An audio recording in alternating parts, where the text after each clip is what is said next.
Let's go. Huh? Hi, let's go. I have been hearing from not only on my end, but different people are struggling with YouTube. I know Big Al was having some issues earlier today. I have been having some issues today, and I've just been having internet issues all day. So obviously we have a lot to get to. This live stream won't be as long because I do have my very serious dental procedure tomorrow. But let's get to as many of your super chats and all that good stuff. Let's go. I know Jonathan's been talking about Craig Stelz. Really? I don't mind doing a 2-hour live stream on Craig Stelz, Glenn Dorsey, and that great 2007 team. So, yes, obviously, the big story is who is the next head coach going to be. We did a video earlier today about the next head coach. First comment of the night goes to Paris. What's up, Trey? What's up, Jonathan? What's up, Eric? And this is like the furthest thing from the truth right here from Jonathan. I know nothing about pre-2000 LSU. Like, I don't know anything like really in depth about pre-2000 LSU. So I defer to some of you as far as that is concerned. I know about Kev Falk, Chinese Bandits, Paul Dietzel. I know the basics, but I'm mostly the Saban era to now, whoever the next head coach is going to be. I also revealed at the end of our Mike Tomlin video from earlier today that my new number one candidate is no longer Lane Kiffin, even though they just beat us the you-know-what down. So we have got a lot to get to tonight. The first thing, obviously, there's a lot to be said about Garrett Nussmeier. Obviously, I'm one of those guys that tends to not think that your first start as a true freshman should be on the road against Alabama. But Arkansas's Brandon Allen did just that. His first ever start was as a true freshman on the road against Alabama, and he turned out to be pretty good. So it's a very interesting debacle. Now, I want to go into Mel Tucker, Joe Brady, all these different names. And I want to go through a few stats with you from what I was doing earlier today. So what I did earlier today is I'm actually doing some charting with teams from the college football playoff. So here's some super duper behind the scenes information of how I put together my videos. And this was something I found to be really fascinating, is how much better college football playoff teams' offenses are compared to their defenses. And this is what I actually want to start this live stream off with tonight. And a lot of you aren't able to watch this live. So if you're watching this on recorded, I pretty much feel the same way about this hire throughout this live stream. And we start off here with Ryan. Lincoln Riley really checks all the boxes, doesn't he? Yes. So I will say this, right? There is a what if with every single candidate, all right, that has ever existed as far as winning a national championship. Every single candidate had a what if to it except one, okay? I want you to guess, what is the only coaching hire you can remember that for sure was going to be a national championship winning head coach? Okay. Name that one candidate. I want you to think back throughout the years. Okay. Who was the one candidate when he was hired you said for sure was going to win a national championship? Okay. Just think about that candidate.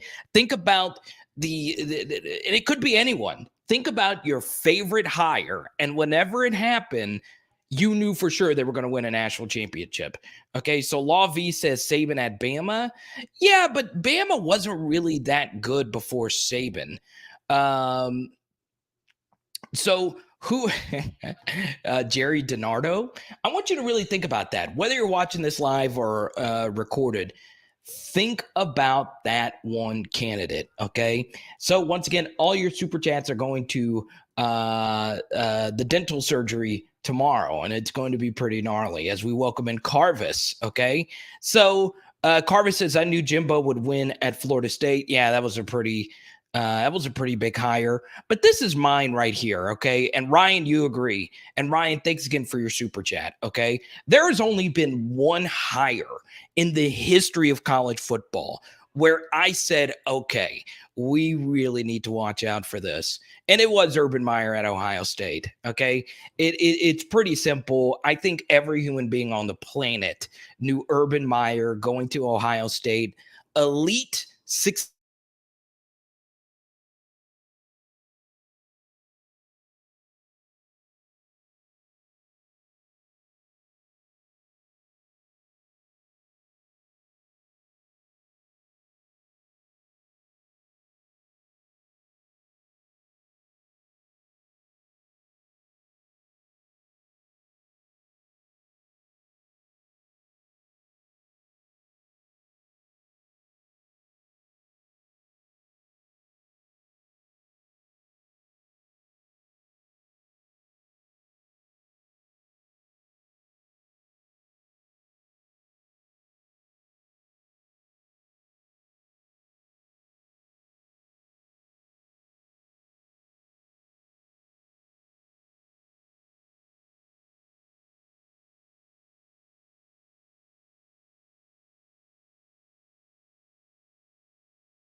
So I think we're back on. Let me know if we're back on, okay?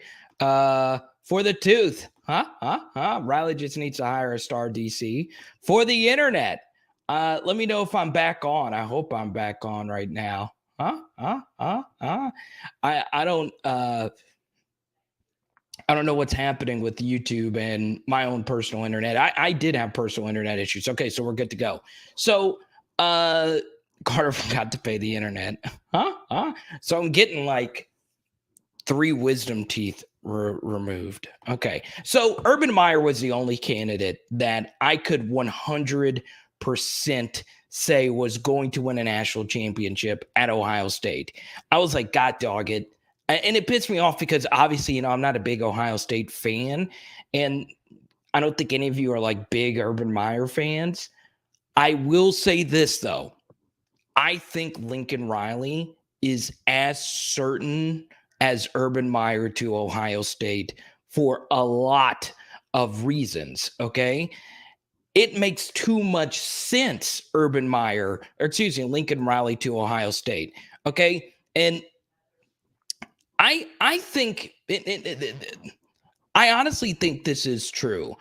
I think Lincoln Riley is still very hungry to win the national championship. Okay. He is yet to win a national championship. But when I was doing more research into this, I should have got the buy the third. I just think it made too much sense. I think it just makes too much sense. Urban Meyer, who is 38 years of age, I did not know he was that young. He is only 38. I think there's a lot of things that he is starting to be perturbed about at Oklahoma. Okay. The first is Oklahoma's media is a little bit more brash. And LSU has the friendliest local media you'll ever find. Okay. Which is a good and a bad thing. So Lincoln Riley's always going at it with the local media. He can be very anal about that. And it gets a little annoying. Okay. So going from Norman, Oklahoma to Baton Rouge is also, Norman is Norman. Baton Rouge is Baton Rouge. Okay. So Lincoln Riley, only 38 years of age. This is a guy who is looking to win his next national championship. And the bottom line still remains the same, that Lincoln Riley, let's be honest, only needs a better defense to actually get this done. Alex Grinch has tried his best. He's obviously not the answer. And I think Lincoln Riley probably realized this past weekend where in the middle of nowhere, Kansas, okay, Lawrence, Kansas, the electricity went out. It was an 11 a.m. kick. The atmosphere was dead, and the Kansas offense ran up and down the field on Oklahoma's defense. The Master Blaster is here. Welcome, Tony. So the big thing is, I think Lincoln Riley is starting to potentially think the defense will never get there. Okay. Maybe Alex Grinch isn't the answer. Maybe Lincoln Riley thinks I have to go somewhere else to win a national championship. Chad says Lincoln Riley has a $25 million buyout. Not going to happen, guys. Really? Really? I understand LSU's pockets aren't infinite. I totally get that. But they'll find ways to get it done, especially if Lincoln Riley is interested in making this move. Okay? So, if Caleb Williams had actually started the season, up to this point, he would probably be the front runner for the Heisman Trophy, a true freshman quarterback, which would have been another quarterback that Lincoln Riley has brought to Norman. Now, once again, Caleb Williams committed to Oklahoma because of Lincoln Riley and his offense, okay? So, Caleb Williams almost went to LSU. LSU was in Caleb Williams' top 3, and the home state, Maryland, was also in his top 3. So, Lincoln Riley can bring in some big offensive recruits. He just needs a defense. And I do think Lincoln Riley's last college football playoff appearance, I don't think it bothers him that the LSU offense moved up and down the field on them defensively. I think to the extent that they did shock Lincoln Riley just a little bit, but still, I think the thing that bothered Lincoln Riley was how athletic our defense was versus his offense. You see, Oklahoma's defense, they have good players. Kenneth Murray was a great player. You can go all the way back to Tommy Harris, Teddy Lehman. Oklahoma's had really good defensive players, but they don't have LSU's athletes. Okay, they don't have Kayvon Chaisons. They didn't have Patrick Queens running down Jalen Hurts. They didn't have Derek Stingley Jr.'s. And I think Lincoln Riley in that game realized, look, I don't have the defensive athletes. I'm holding up my end of the bargain. I need to go somewhere else where I have better defensive players. And Oklahoma recruits pretty well. They're always in the top 15. They've recruited some really good defensive players. But Lincoln Riley knows his defense would be better at LSU than it is at Oklahoma. Another reason why I think Lincoln Riley would work is obviously LSU would pay him $10 million a year. They would have to make him a $10 million a year coach, which would make him the highest paid coach in the country. I think you do it. I think you find a way to pay the buyout because the future of this sport is recruiting quarterbacks. There is nobody in the country who has recruited quarterbacks better than Lincoln Riley. Not out of only high school, but he's also gotten one out of the transfer portal. When you get Lincoln Riley, you are guaranteed to get 5-star quarterbacks, right? So I understand people are saying, well, you can't pay the buyout. Well, the value of getting 5-star quarterback play every single year is worth the millions of dollars that comes along with Lincoln Riley. And that also softens the blow of the importance of making sure you always have a good offensive coordinator. So paying Lincoln Riley what you're going to have to pay him to come here is very much worth it. It really is in the long term. So obviously, it comes down to if he actually wants to come to LSU. He has 2 dogs named Boomer and Sooner. So that would be also an obstacle. Moving his family. He owes a lot to Oklahoma. It was his first big chance for Bob Stoops. It makes too much sense, though, to make this move. Because, look, the same thing's going to happen to Oklahoma this year. They're going to get to the playoff, and they're not going to have enough athletes on defense to get the job done. It is always the case. I've watched their defense this past weekend. It's the same thing over and over. They don't have the athletes. LSU will guarantee that you have enough athletes. So this is my biggest concern then with Scott Woodward in this search. Okay. KMC said, I'd rather have Kiffin, to be honest. And you guys know, I am the biggest Lane Kiffin supporter you'll find. He has been my number one candidate since day one. But after watching this Kansas game this past weekend, and if you didn't watch it, Kansas was rolling. They were having their way with an Oklahoma defense, okay? This is a no-brainer. Lincoln Riley should be the clear-cut number one coach over Dabo, over Urban, who has nothing left to prove. Lincoln Riley still has a lot to prove. He knows to cement his legacy, he's got to win a national championship, okay? And defensively, he doesn't have the athletes to get that done. Now, truth be told, when you have such great quarterback play, I do think Oklahoma at some point will win the national championship. At some point, it is bound to happen, okay? So, I think you do it. Don't just look at the salary. Understand, it is really think about this. It is a 100% guarantee if you get Lincoln Riley to LSU, you're going to get elite quarterback play. Okay. And trust me, the LSU defense is so bad. It is so bad. But the reason why it is as putrid as it is now has nothing to do with the players we have on the field. It has everything to do with running man coverage underneath and running the most basic defense in the entire country. Lincoln Riley is not going to do that. He's going to hire a decent defensive coordinator who will make our athletes a lot better in space and make us have a more modern scheme than what we currently have. So yes, the bigger issue right now for LSU is the defensive side of the ball. I do agree with that, but it doesn't come close to how much more the offensive side of the ball is compared to the defensive side of the ball, okay? And that is just proven when you look at the yard per play metrics of the last few college football playoff championships, okay? So, look, this is something else. If Lincoln Riley comes to Baton Rouge, he'll bring Caleb Williams or Spencer Rattler with him. And then Garrett Nussmeier or Walker Howard will take the reins after that.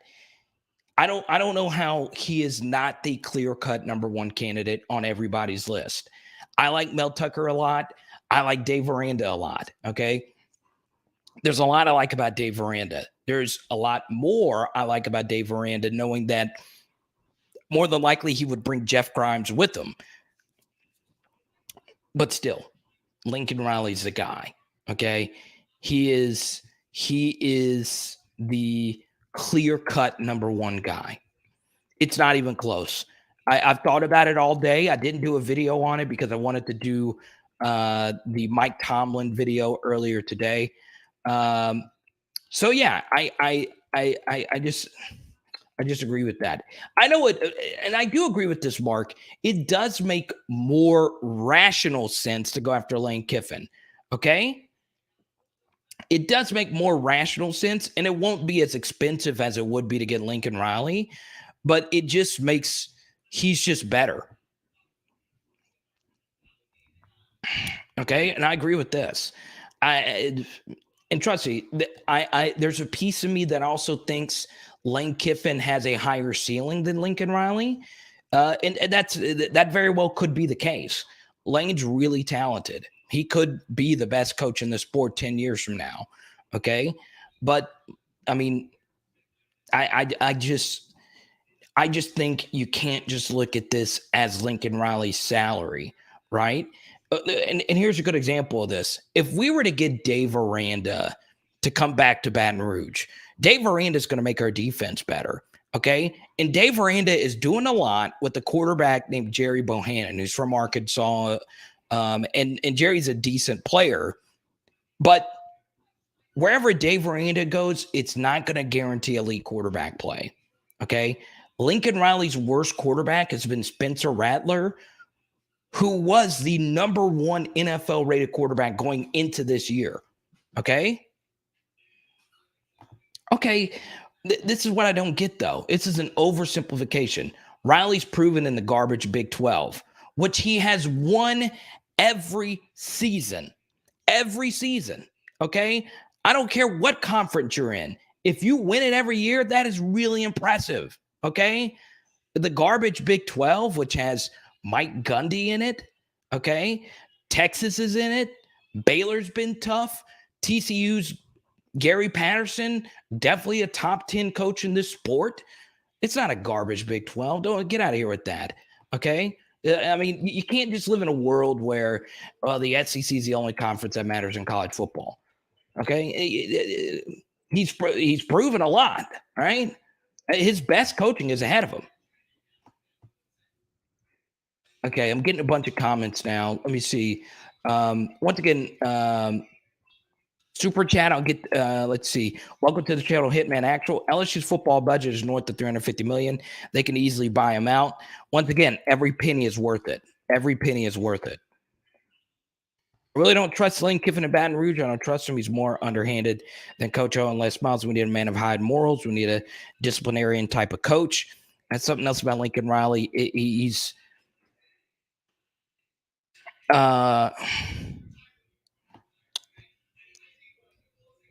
yeah, okay. So the Big 12 is kind of trash, though. All right. Is it the Pac 12? No, the Big 12 is clearly better than the Pac 12. Okay. Is it the ACC? The Big 12 has been better than the ACC. Is it the Big 10? Big 10 is probably better, right? But it's still closer than what we might think. Just because the SEC is better than every conference doesn't mean anything, right? Look, that doesn't mean that Lincoln Riley hasn't been superb, which he has been. He's been a top 10 coach in the sport in his mid-30s. Welcome in the fathers and sons, Kareem and Caden. Gotta love it, man. Be there for your sons. Let's see. Remember when we thought 2013 defense was bad? Yeah, Jared, I do remember that, man. That was Jarvis and Odell's last year. God, that was such a tough time. It really was. Let's see here. Let's go. Big 12 is not the Fun Belt. This is a good comment here. The difference is that Riley gets the 5-star QBs. Kiffin turns 3-star QBs into 5-star players with his offensive prowess. Other than the fact, Mark, that Matt Corral was arguably the best quarterback in his class coming out. I think so, right? Matt Corral was like, what, a high 4 or low 5-star? Yeah, that was such a wasted year. And this is also something else, Creek, and I'm glad you brought it up. I forgot to bring up this point as well. You also hurt Oklahoma, who will be joining your conference soon, right? Man, here's my thing, right? So I like Mel Tucker a lot. I like Dave Aranda a lot. But the offensive side of the ball is more important. And if they have a successful offensive coordinator, that coordinator is always going to leave for a better job. It always is going to happen. So, you know, with Lincoln Riley, you know that the better side of the ball, the more important side of the ball, is always going to get taken care of. And think about it this way.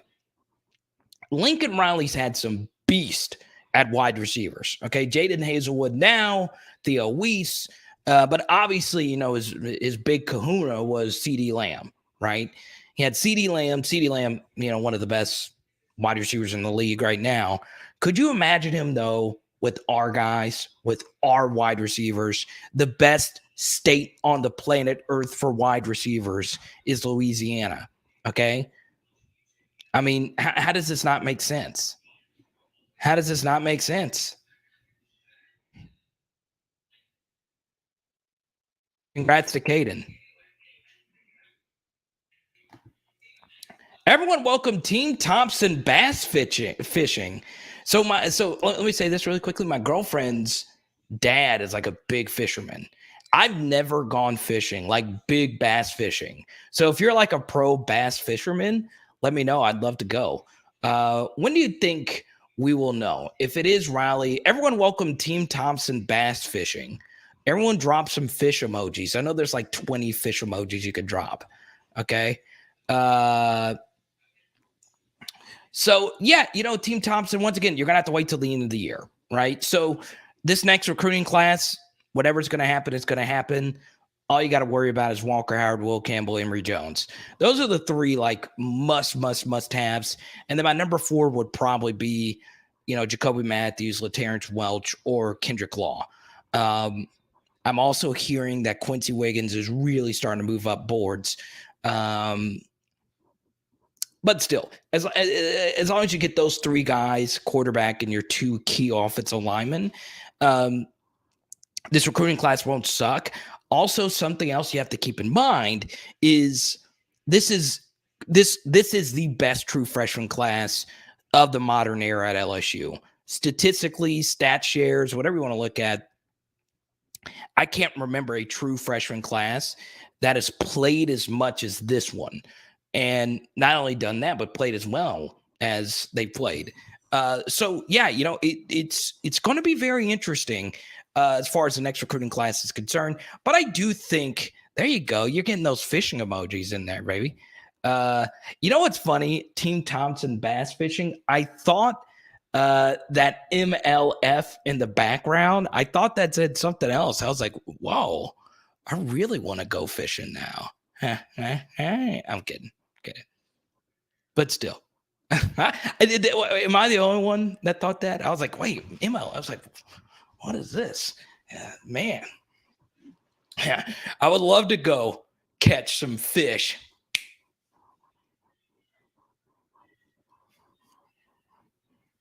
I'm kidding. But it is cool, man. I've never gone like big deep sea fishing. And it's funny because I used to do TV and I had a cameraman and his name was Chris. Okay. And he still does he's like the big Louisiana outdoor fisherman camera. Okay. All right. He does like all the deep sea fishing. His name is Christopher. I can't even say his last name. It gets with an L. Still a friend of mine to this day. And he does like all the deep sea fishing videos. So it's cool. Like I see all his photos and stuff, and you see these bass that are like 30 yards wide. It's crazy.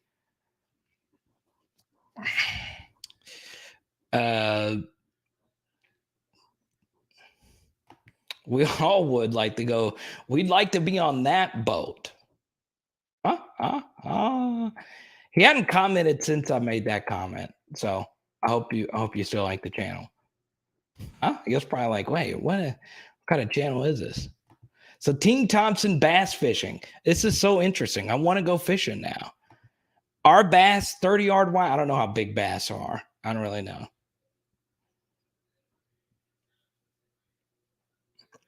Deep sea fishing is fun, but very tiring. Not as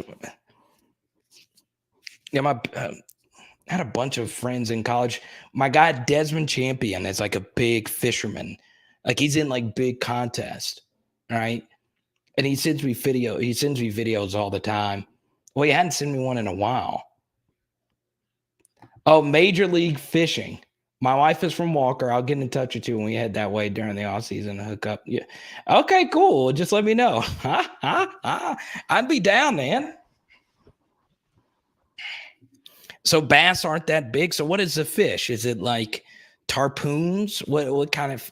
I know nothing about fishing. Not a single thing. Normally I could name like the most famous athlete in obscure sports, like Phil the Power Taylor in darts, Allison Fisher, Karen Core in pool, Stefano Palinga in pool. I normally know like the big name athlete in like every sport. I don't know the big name fisher. Is it the guy that wears the Tennessee hat and falls off the boat? But anyway, Lincoln Riley should be your number 1 candidate. Okay. So here's the thing. I want right now, every single one of you, just give me your number one name. Okay. Every single one of you have a name. Scott Wilward has a name in his head that he really wants. Okay. So in the comment section right now, drop a name. Okay. I lost 5 viewers because of the fishing comments, or it could have been for the MLF comments. I think Pegasus left because he said, I thought this was a family-friendly channel, which it is. I didn't curse.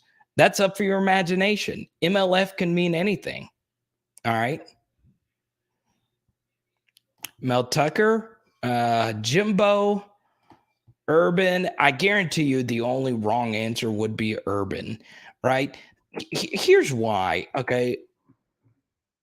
The worst thing you can do in life, right, is think somebody is good, but they're really not, okay? And Urban Meyer is really, really good when he is Urban Meyer, okay? Right now, I just would stay away, okay? I would stay away, okay? I just don't even get close to that right now. Because look, there are some structural issues with LSU football, okay? Obviously, if you get someone like Lincoln Riley, you get someone like Mel Tucker, you get someone that has no history of extracurriculars, really. I know Lincoln can rub people the wrong way. So be it. You know, every coach has some of that to them. Okay. So yeah.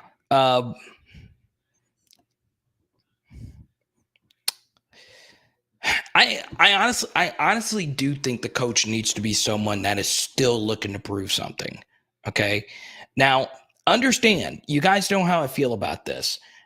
Every time I hear a national media personality talk about Ed Orgeron, but they don't mention the actual coaching, they mention everything else about Ed Orgeron, but they don't mention actually some of the coaching things he didn't do. He didn't do right. You know, you're doing a disservice to Ed Orgeron, right? The main reason we're in this mess is because of a lot of different things, right? But the more research I did, the more I started to realize that so many of our issues came down to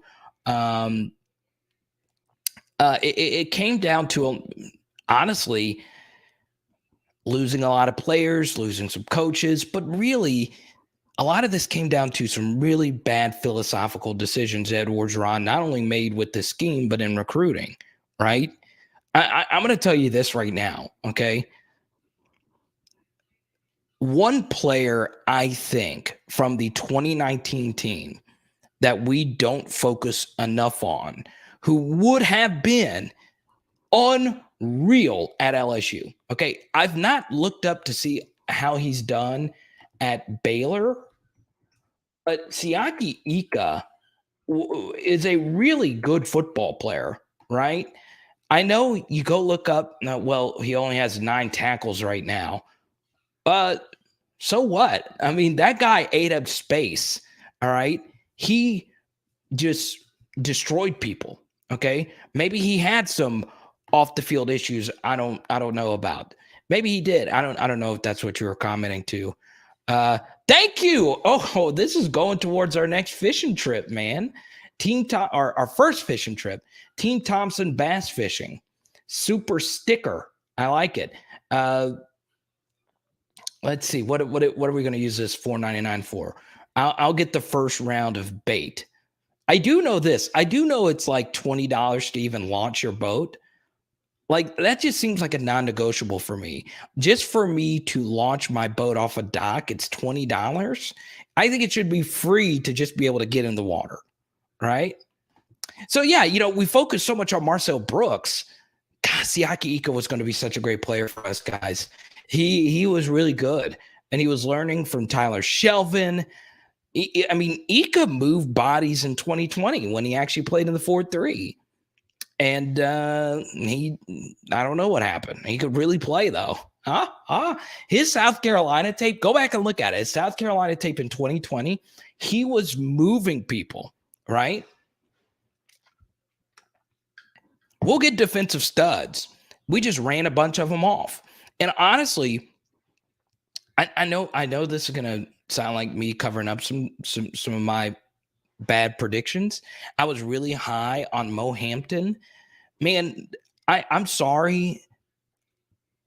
I know he wasn't great, but I gotta defend him. Okay. I just think unless you're truly special, you're not going to succeed playing man coverage every snap. It's impossible. Okay. It is impossible. I just don't think any defensive back is going to be able to succeed. I really don't. Like, I honestly think getting any defensive coach in will make our defense better just by our athleticism alone, right? And that's the thing, Pegasus. I agree with that. He was 200 pounds playing DE, but in Aranda's system, Aranda used him properly. Have him be a situational pass rusher, athlete, run and chase guy. And honestly, he wasn't really all that productive in 2019. But what really gave teams issues was just his presence, right? Aranda did a really good job throwing a lot of speed on the field at the end of the year to where Oklahoma, I'm telling you, I know the main focus of the Oklahoma game will always be Justin Jefferson and our offense, as it should be. But our defense played really well that game. That was not a slouch offense. Arguably, that offense was better than Ohio State's and Clemson's. And we turned them into mush. Okay. Prez, what's good? So, it's crazy. And exactly, I feel this way too, to a certain degree. I don't know if BJ is the same level of Chason was such an elite athlete. But we would have formed his body into playing a more Chason type of role, right? So, so yeah. If you're just joining us, we talked a bunch about Lincoln Riley. I know a lot of you want me to talk about Garrett Nussmeier. I'll happily do it. Once again, get those super chats in. We will not be able to do that long of a live stream tonight because I do want to get some videos edited because tomorrow I will be high as a kite after my dental surgery. So I want to be able to get some videos done for tomorrow. So bring in Rex Ryan.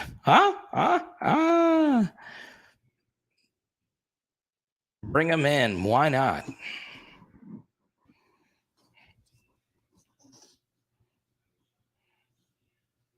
Let me look up something really quickly.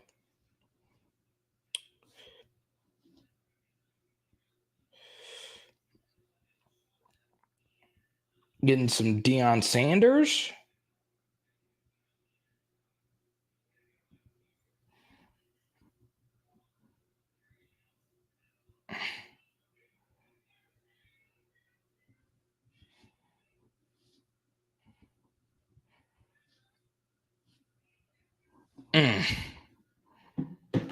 Any good offensive-minded coach will win a title with 2 years at LSU with this 2021 class of Walker Howard. He also needs to bring in a great recruiter and hire a great DC. There you go, motherfucker. You got it all covered. Yeah, I agree with that, Dan. I think Walker Howard's really special. But, I will say this, though. I will say this. Okay, let me ask you this. All right. And once again, we're going to get some Oklahoma people in here. Whenever you talk about somebody else's coach, Sooner fans will come to this live stream and start talking about me, my family, how bad my face looks, how bad everything, right? I will say this. How many of you think Caleb Williams is a better quarterback than Garrett Nussmeier, Max Johnson, or Walker Howard. If you had to take Caleb Williams or those three quarterbacks, who are you taking? Answer the comment section. Would you take Max Johnson, Nuss, and Walker Howard, or would you take Caleb Williams? I'll tell you this. I'll take Walker Howard over Spencer Rattler. I will take Spencer Rattler over Max Johnson. Let's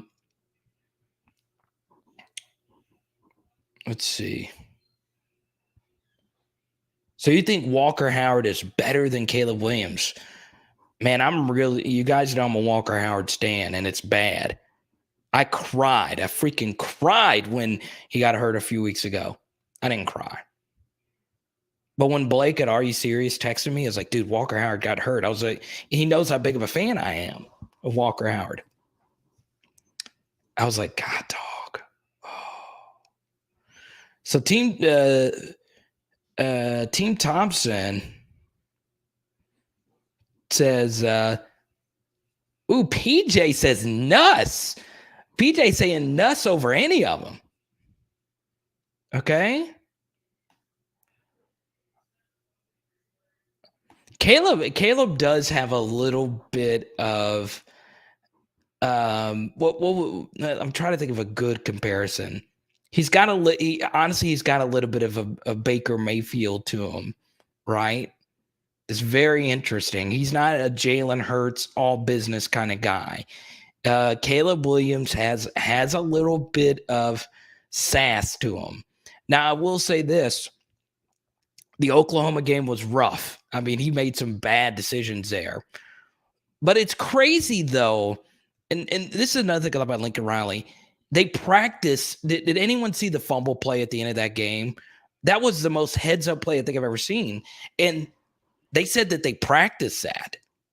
Okay, so let's go to Cliff here. Barring what everyone pay their PHL dues, man. I love it. I love it. I love it. I love it.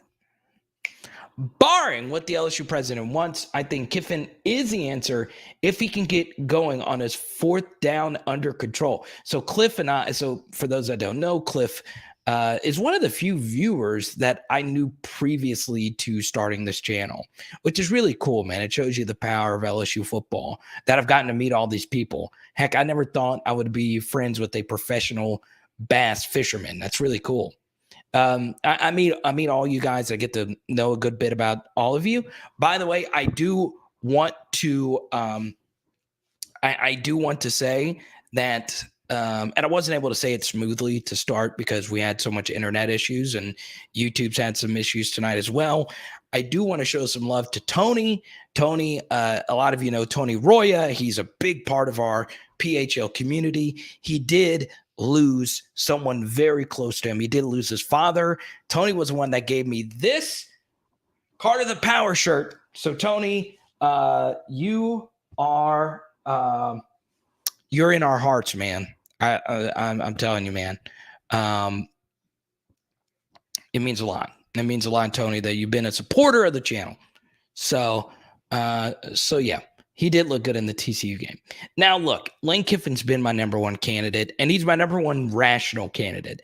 Obviously, I'm just dreaming here with Lincoln Riley right now. I really am. I have a football card podcast now, but all I have is this. In fact, my co-host just texted me a minute ago. So, yeah, Tony, I don't know. I don't think Tony's watching right now, but I want to show him some love, man. He's been with me since day one. Much as I love LSU football, and it is the reason we are all here. You guys aren't here. I mean, you're here to hear my perspective, but we're all here for LSU football.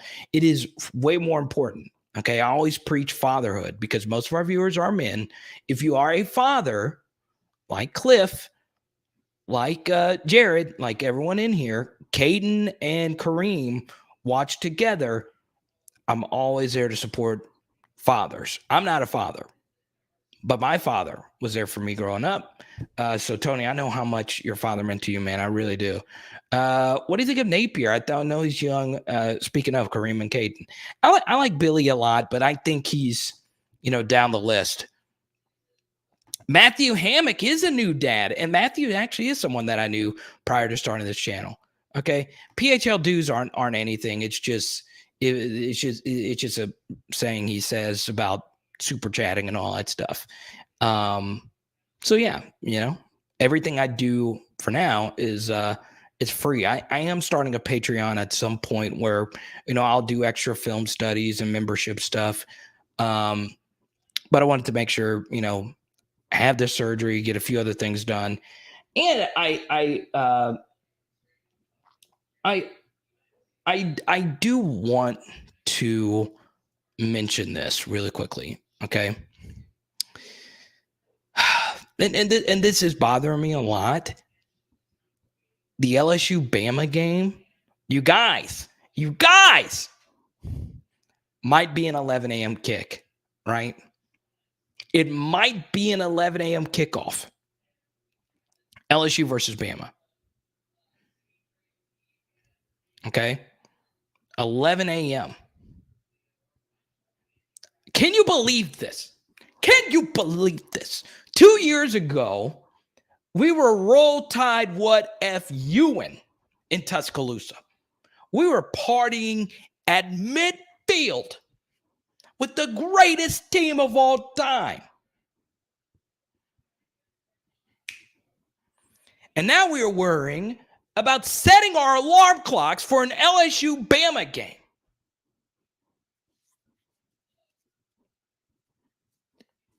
Now, I prefer 11 a.m. kickoffs from this standpoint because, we're able to do the live stream and it not end until 2 in the morning. I do kind of like that. I do kind of like waking up and seeing LSU football, but that is unacceptable. That is unacceptable. Guarantee you, Lincoln Riley's the next head coach. That bad boy is 7 p.m. CBS primetime every freaking year. Okay? I give Les Miles that. Never had an LSU Bama at 11 in the morning. It is inexcusable. It is inexcusable. And that's the thing, okay? I know that this channel is all going to be about the future, okay?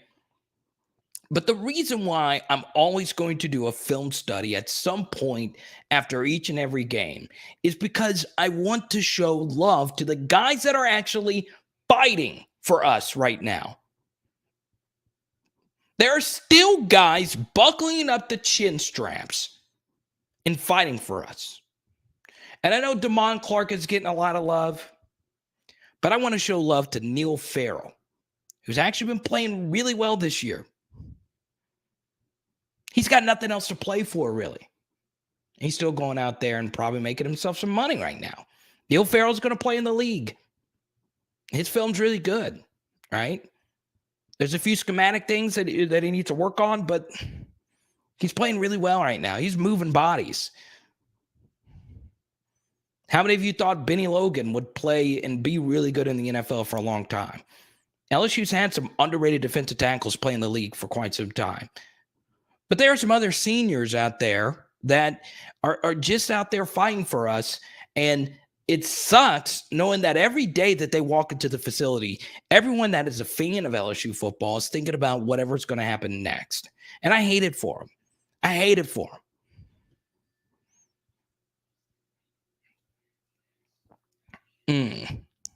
So we all show love to new viewers. Team Thompson, who not only was a new viewer, for those that just joined us, he did promise me a fishing trip. Love it. Who's your better in your opinion, Max or Nuss? Good news is that I am working on a GARRETT Nussmeier film study. I am currently going through the last few snaps of the Ole Miss game, and I'm glad you brought this up as well. We don't know Nuss is better, right? It's impossible to know unless he actually starts. So much changes when you actually become a starter, where the other team has film on you and they are able to prepare for you. It's a little bit different, right? So we can't say Nuss is better than Max. I do feel the same way, though, and I said this at the time of the spring game, that Nuss's ceiling is clearly higher than Max Johnson's ceiling, okay?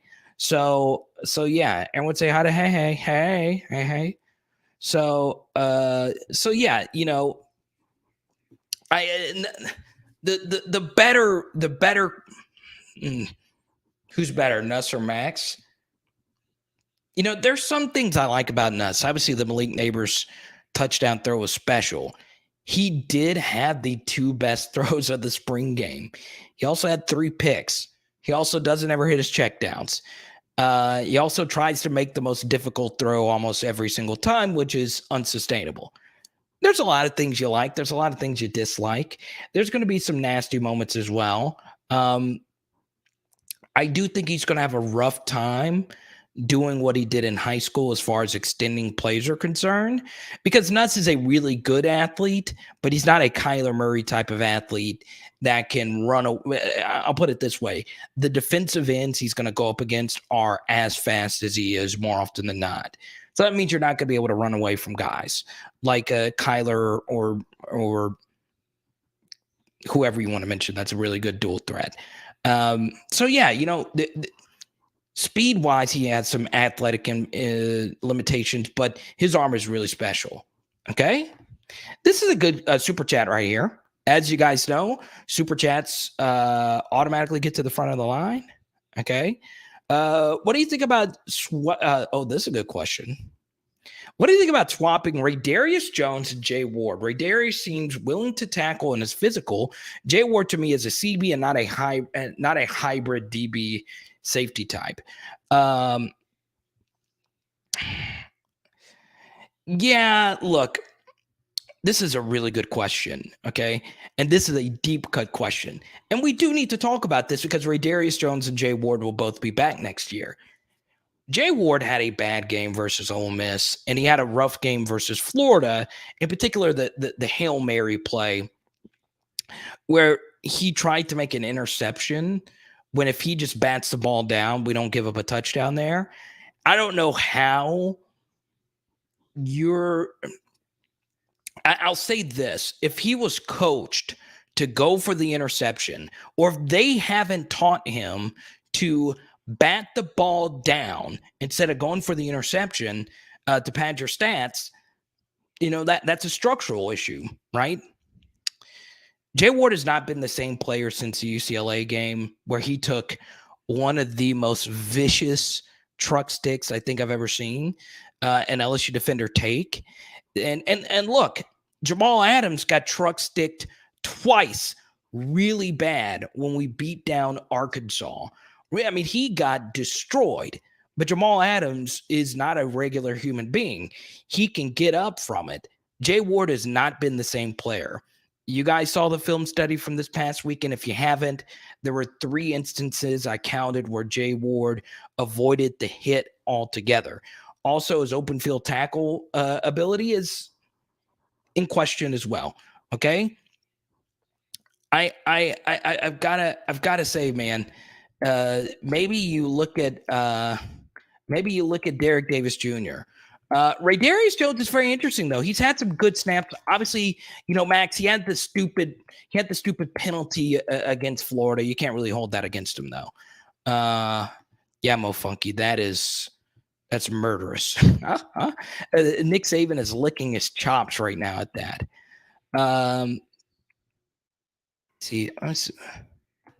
Let's see, Mike, dad of a 2-year-old Tiger fan here from Elkhart, Indiana. Welcome to the channel, Mike. I see the little one there. That's good, man. Got the LSU beanie on. I'm sure it's cold up there in Elkhart, Indiana. So yeah.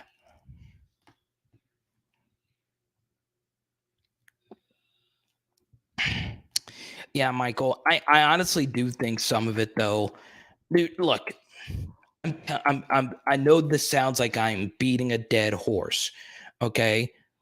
And I did not play defensive back, okay? Never would I ever play defensive back. I ran like a 5.3 40. I was the slowest high school athlete of all time. However, I'll tell you this.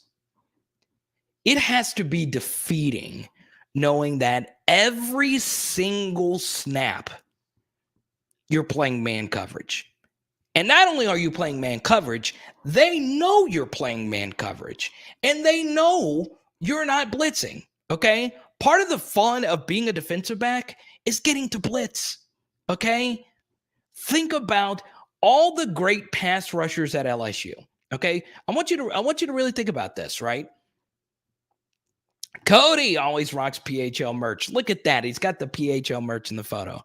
Okay. Jones should start over Evans, not Ward. That's true. Darren Evans. Oof. I like his story coming over from Nichols. That's really cool. But I agree with you, Carvis.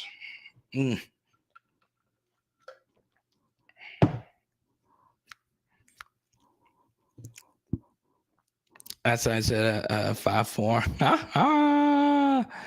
Oh man. I mean, I'm slow. I'm still the slowest starter of my high school soccer team's history. I think I still hold that record. My coach still sends me messages from time to time. You do know you're so slow. But look, I want you to really think about this, right? So think about all the great pass rushers at LSU. Okay. Well, there's not many of them. Like greatest pure pass rushers at LSU, it's Arden Key. Really, most of our sack masters have been run and chase guys. Montgomery, Mingo, they were decent pass rushers, but they are more run and chase guys. Okay. Most of our success getting to the quarterback, think of all the big sacks. Think of all the big sacks in LSU history. Okay. Really think about them. They were by safeties. All right.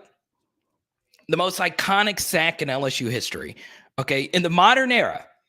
All right. Who can remember the most iconic sack in LSU history in the modern era was by who?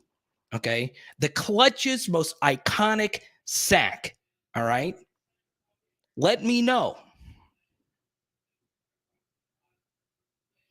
The clutchest and my most iconic sack was made by who?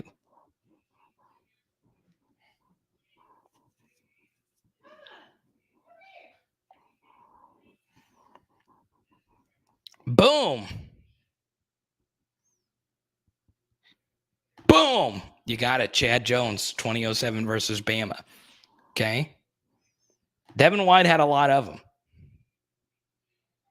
Okay. Tyron versus Georgia. Yeah, he's had a few. Honestly, Tyron Sack versus North Carolina won us that game back in 2010. Neil Hunter is a good pass rusher now, but in college, he had 1.5 sacks. Okay. 1.5 sacks.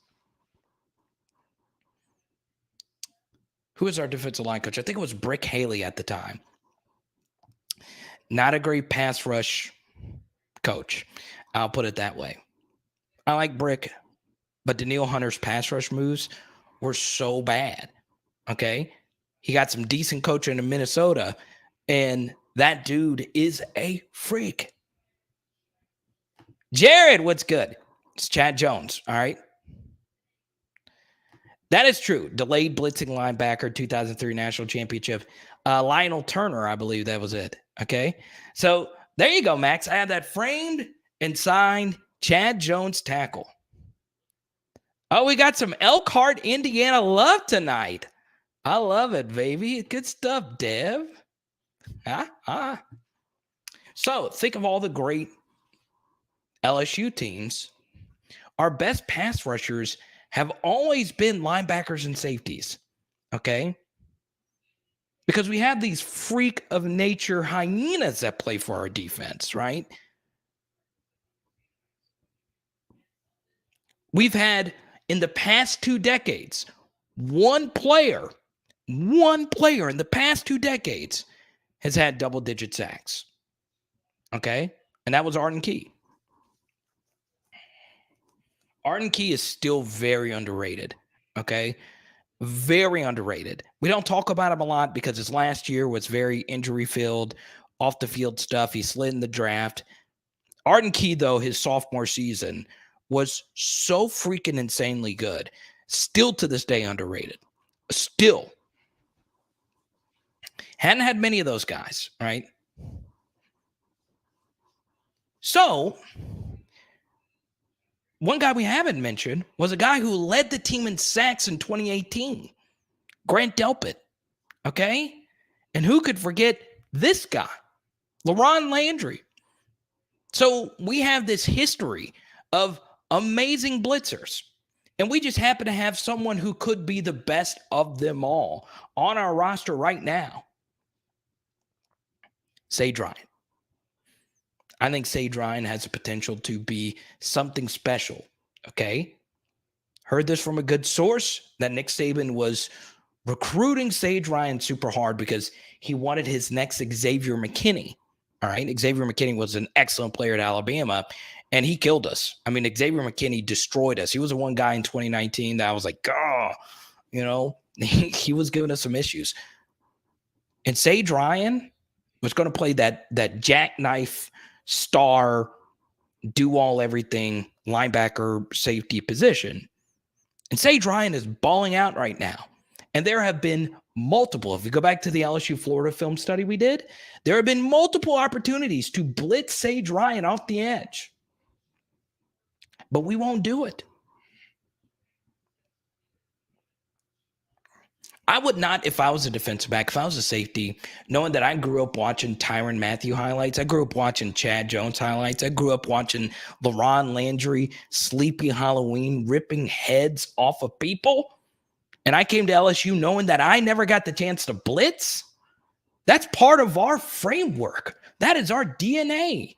Our DNA is Tyrann Mathieu and Ron Brooks coming off the edge. We haven't even talked about Ron Brooks.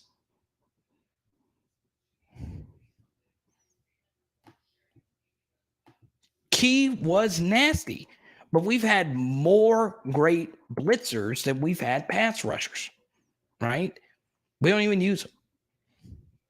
So if I was Jay Ward, I could understand feeling defeated. I don't get to do all the fun stuff, man. Did anyone watch the Saints game last night? Did you see those nasty blitzes at the end of the game? Now, we don't need to blitz. We got freaking Cam Jordan. But you still got to blitz some, right? Ron Brooks was very underrated. He was a really good friend of mine in college. I loved Ron. I really did. The Honey Badger, baby. Mississippi State, Chris Ralph, who could forget? The Kentucky game, who could forget? Every game, who could forget? I'm such a big Tyrann stan. I know everyone is, but still, right? You think all these great blitzing linebackers and safeties, we never use them. Never use them. Dwayne Thomas, who is currently a coach on the team. Demario Davis. I'm glad the country is starting to realize how freaking great he is. Off the field, on the field. Arkansas State. Oh, woo! Where are my Wolves at, baby? Speaking of Arkansas State, Mike Tomlin was at Arkansas State. Gus Malzahn at Arkansas State. Let's go. Woo! I still can't believe Butch Jones is a coach at Arkansas State. And I still can't believe UL almost lost to them. Delpit versus UGA. Delpit was so nasty, man. Delpit was so nasty. Also, I will say this, since we're getting really deep cut here, Delpit's struggles in 2019 were so overblown. They were so overblown. And I know he said it at the time, like he was banged up and he was learning a new position. But going back and rewatching some of those games, it did look like that. And Grant Delpit, he didn't deserve to win the Thorpe, but he was still good in 2019.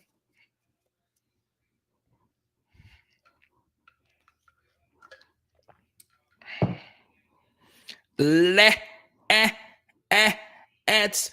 go. What's up, Aaron? Tony, the Master Blaster. Where'd you go? Yeah, Stouts, too. I didn't even mention Stouts.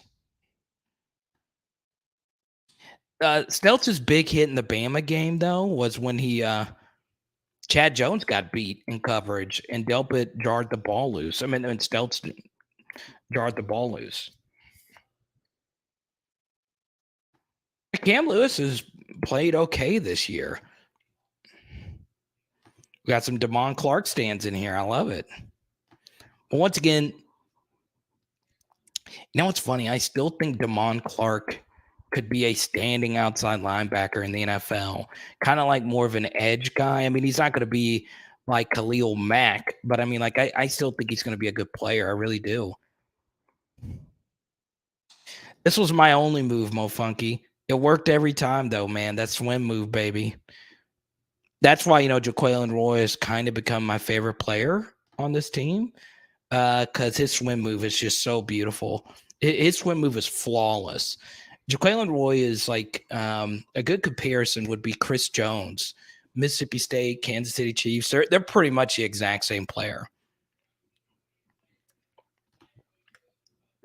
No, I don't think you were wrong, Max. I think you were rightly critical. The one thing you can say though is we do owe these guys a lot of credit for just sticking it out and just being Tigers. I mean, honestly, that's all there is to it. I mean, both of them are wearing iconic LSU jersey numbers, and I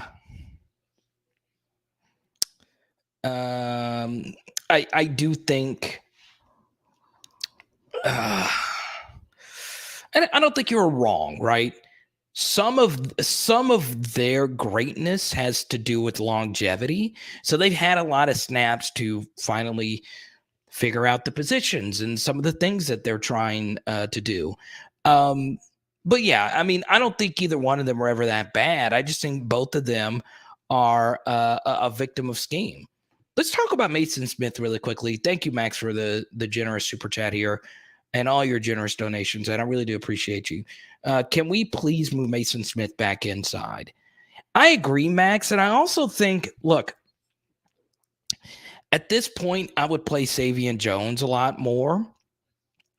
Because he's already burned. Oligay's out for the year. Okay. Yes, you are the Jaquelin Roy fan club president. Okay. So can we please move Mason Smith back inside? I think it's time to do that. But part of it, Max, is LSU's got some really good interior players. Guillory's not playing as well as he did at the beginning of the year. Some of it's mental. It's not quite physical for him. Gap integrity has been an issue. But I know Jacobian's family watches his channel, but I think they would agree. He's got a lot of potential. So Guillory's there. Neil Farrell is just playing really well right now. Glenn Logan came back. So I can understand moving him to the outside and not taking snaps away from those guys. But Mason Smith's future is at defensive tackle. Yeah, I would shelf Bryce Langston for this year. Right. Oh, does Oligay come back next year is what I meant. You know what? You know what's funny, Carvis? I'm glad you brought him up. So there is a draft writer, and his name is Dane. I've met him before. His name on Twitter is DP Krugler or D. I'm messing up his name. I met him at 105.3 The Fan. And he's a really well-connected NFL source, and he doesn't tweet like 1,000 things. He has mentioned Oligay's name a lot. I think Oligay gets drafted. I really do. I just do. I think Oligay still has really high upside. He looks like an NFL defensive end. He's got those long, lanky arms. He's got a fast get-off. Ironically, he's made 2 sacks on Hail Marys, which is a very underrated trait to have. Knowing that, we see Hail Marys completed for some reason now more than often. And Florida's Hail Mary was completed with Oligay hurt. Okay. So, I do think Oligay will get drafted. Where he gets drafted, it's probably going to be more in the 4th or 5th round now that he's been hurt. But he's got number one, he's got an amazing story, an amazing work ethic, does and says things the right way. I just think he's gonna get drafted. I really do. It could, and it could be this. It could be Daniel Hunter. Okay.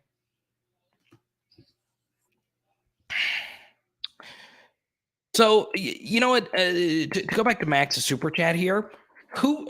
Let me ask you this: who thinks Mason Smith needs to move back inside right now? Okay, type Y for yes, type in for no. How many of you don't think?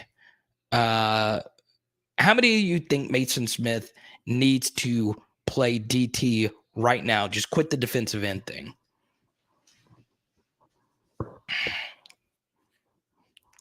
You know, it's funny. He does have a little Cam Jordan to him. So, end might be his better position. It's kind of tough to say.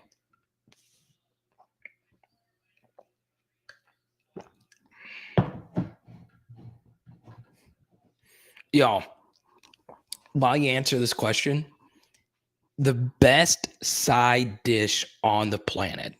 Okay. So let's see. The Chin, what's up? Travis, what's up?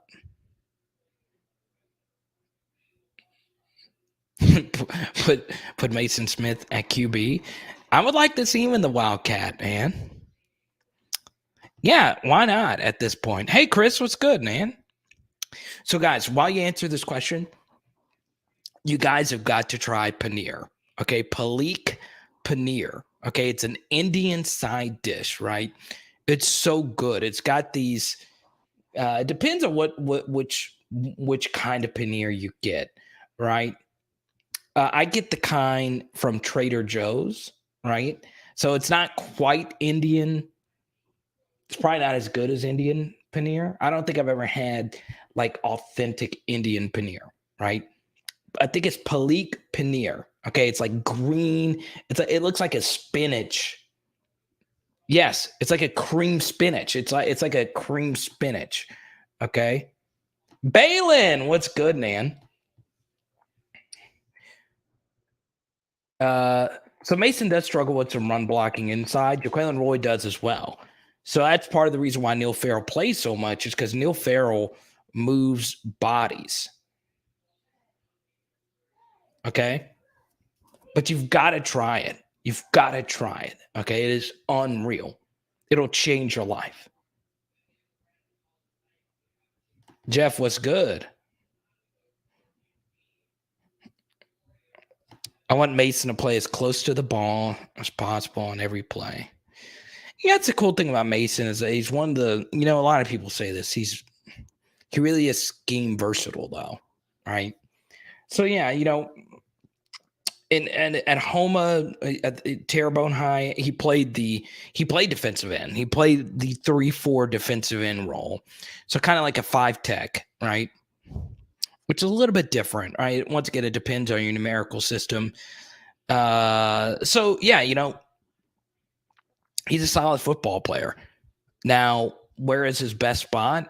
I don't really know. I really don't.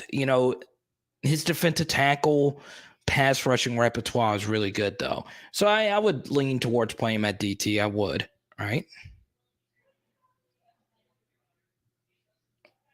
Let's see.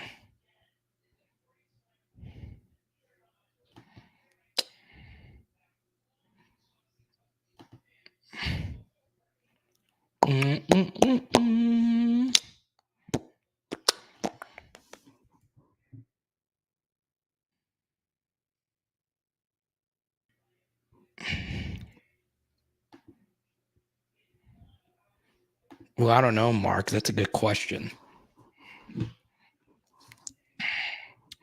The answer is Joseph Evans. Huh?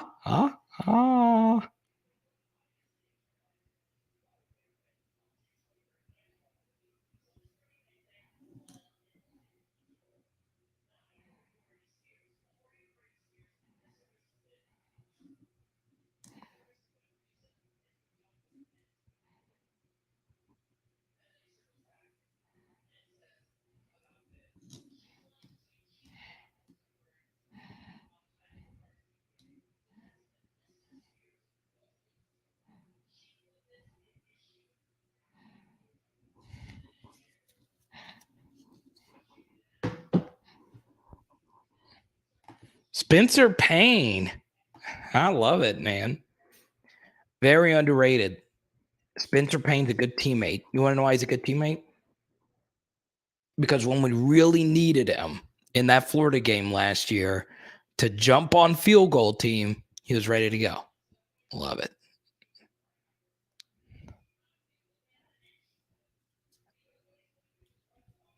What's up, Planet Low? So once again, I want to show some love to our top super chatters tonight. First time super chatters, we really appreciate you. But I got to really show some love tonight to my guy Jared. Jared's been with me for quite some time. Also, shout out as always to Max Kalina. I can't wait to get up to New York City to hang out, man. Shout out to first time super chatter Team Thompson Bass Fishing. Got some really good super chats. Cliff the President, I love it. I do think it's smart to play a new center. I'll tell you this.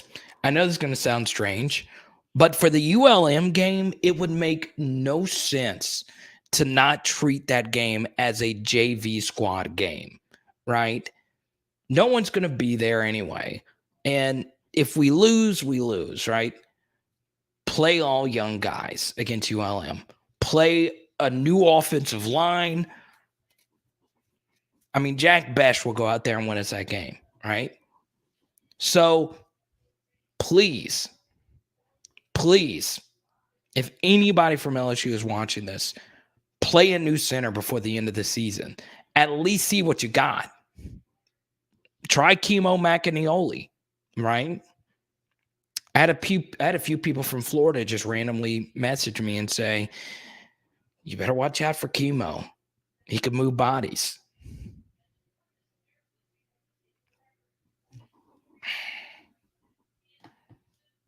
I should be at the Arkansas game this year. I don't know. I've said I'm going. I don't know.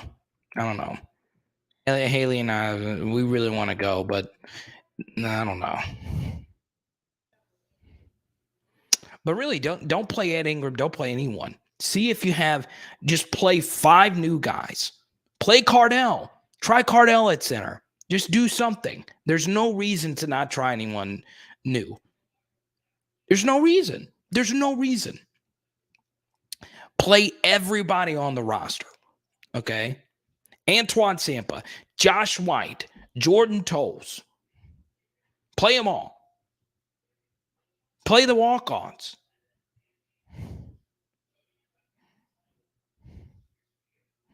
No, that's true. But Chip Kelly knew if you play man coverage 1 high all game, he knew what was going to eventually get open, which was deep crossers. Huh? It's the basis of every Chip Kelly offense. But I don't know anything about football.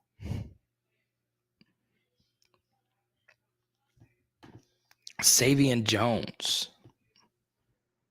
Yeah, Landon Jackson hasn't got any defensive end snaps. No, Jared, we're gonna go. We're bringing Z too. I don't think Liam's a bust. No, he's not been that great. He was better last year than this year, but he's not a bust. I don't. Mo Funky, you might need to correct me on this because you follow offensive line play better than I do. I don't think Liam played center at Harvard. I don't.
It's a heck of a grind to come in and experience the pain in person.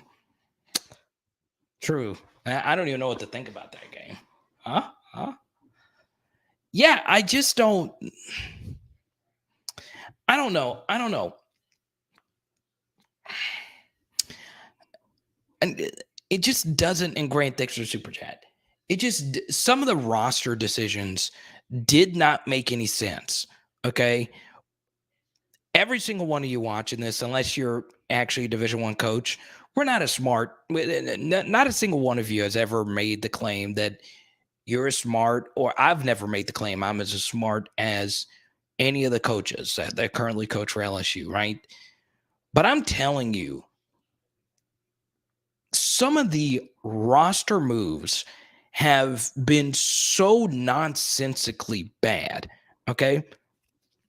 They made no sense. Okay. The fact that you watched the entirety of last year, okay, and you could not find a backup plan to the way our offensive line plays right now. Now, I understand you went out and got a new offensive line coach, but you as a head coach, you've got to understand that if your center is getting blown into the backfield, you don't have a chance to win. It's so hard to win. You can win. You can win when that happens, but it's really hard, okay? The Auburn game, it eventually caught up to us, right? It's so hard. It's so hard.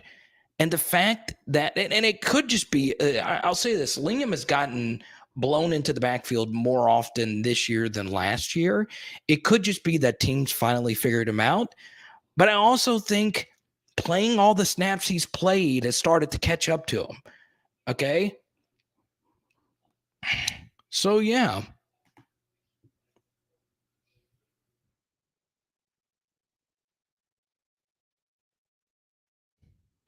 Savion Jones and BJ as outside linebackers, Clark and Baskerville. Yeah, I don't. We don't have the perfect personnel to run 3-4, or at least but we do have personnel to run some variations of it. Rudy just called me a dumb A word. Jared's going to the Bama game. Jared, you've been to every road game this year. Jeff, I don't normally give score predictions out until the game previews, but I'm going to simply because I always shout out your avatar. Tyrann Mathieu tackling Michael Williams. Very underrated play in that Bama game. That was such a vicious hit. I mean, look at Tyrann, man. Tyrann is half that guy's size. It's unreal. Score prediction for the Bama game. Let's go. I don't know. It's pain. I don't even want to think about it, honestly. Jeff, I'm going into a serious dental surgery in the morning, so it's already bad. I already have bad thoughts already.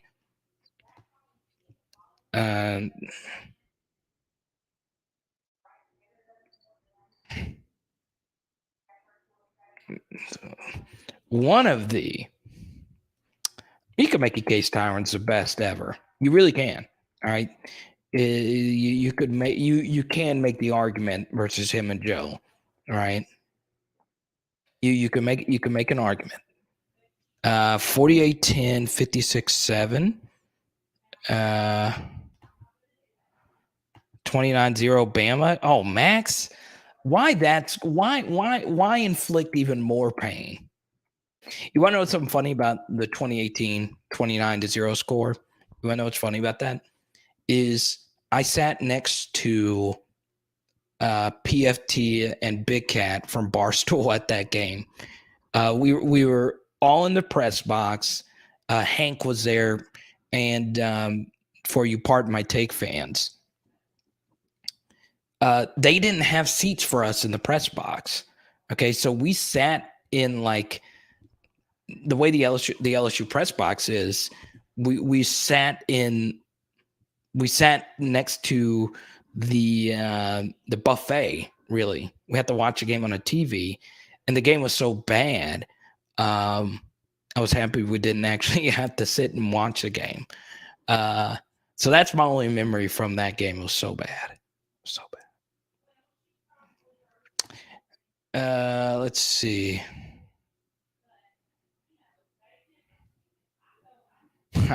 Tyrone Matthew. Yeah, true. Yeah, that's the only thing holding Tyron back. If he would have played his junior season, he's the greatest player of all time at LSU.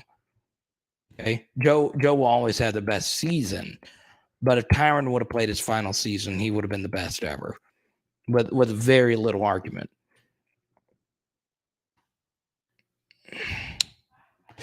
Because here's the thing about Tyron is that he's not only the best overall defensive player, he's one of the best leaders. Every single player I spoke to at the time told me Tyron Matthew was a leader of the team. And he is the best special teamer to ever play at LSU. Okay? He's obviously, Cade York is the best kicker, and Brad Wing or Donnie Jones the best punter.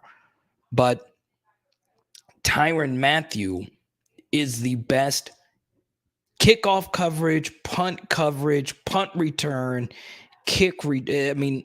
special teamer. No one will ever be better than that guy, right? So when you're talking overall package, he's probably he's definitely up there. He's definitely up there. Jarvis Landry was a special teams monster. Alfred Blue was also very underrated on special teams. For you deep cut, Daniel Graff, RJ Jackson, good special teamers. Ron Brooks was really good too. So let's see. We actually are getting a bunch of questions in. I do have to cut this one a little short, but here's the thing, right? And the only reason I'm cutting it short is I'm actually editing videos for tomorrow because I will be out. Now, programming note, the video for tomorrow might be pushed to Thursday. So if there's no video tomorrow, don't panic. You guys heard what I had to say about Lincoln Riley tonight. That's the big story, right? Probably Tyron still. Tyron, Odell, you can make a strong case. Peterson, you can a lot of people you could say. But I'd probably still go Tyron. Yeah, right. Alfred Blue is great, man. He also, if I remember this correctly, his family also lost their home in a fire when he was at college. He was just a really good football player, good teammate. Drew Carvis. And I would do it all again, man. I would do it all again. Knowing how bad these last 2 years were, and they've been really bad, I'd do it all again, man. But yeah, to go experience the pain, and I go, man, Grant. I know. PP7 was a monster, man. That 2018 Bama game killed me more inside than any other loss. Okay, so 2018 Bama. Well, the 29-0 game? You really thought we were going to beat them? Oh, man. I love Joe as much as the next person, but goodness. And Trendon's up there, too.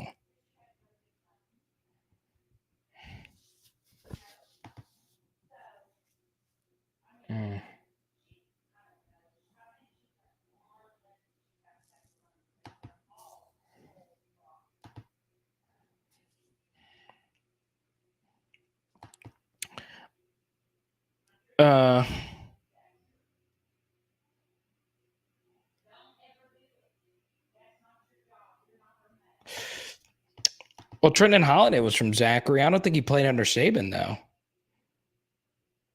Yeah, the 2012 LSU versus Bama was really the TJ Yeldon game. Yeah.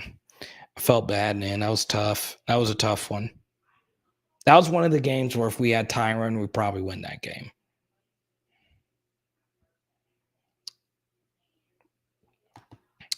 Yeah, it was, but I mean, it is what it is. Balin, I don't know if that would be. I mean, obviously, we all have different worst loss. The worst, honestly, the worst loss for me. Okay, the worst loss was the Arkansas game. Okay, I grew up in Arkansas. I was a freshman. We still talked a lot of trash. I still talked a lot of trash to my friends that were all freshmen in Fayetteville, Arkansas.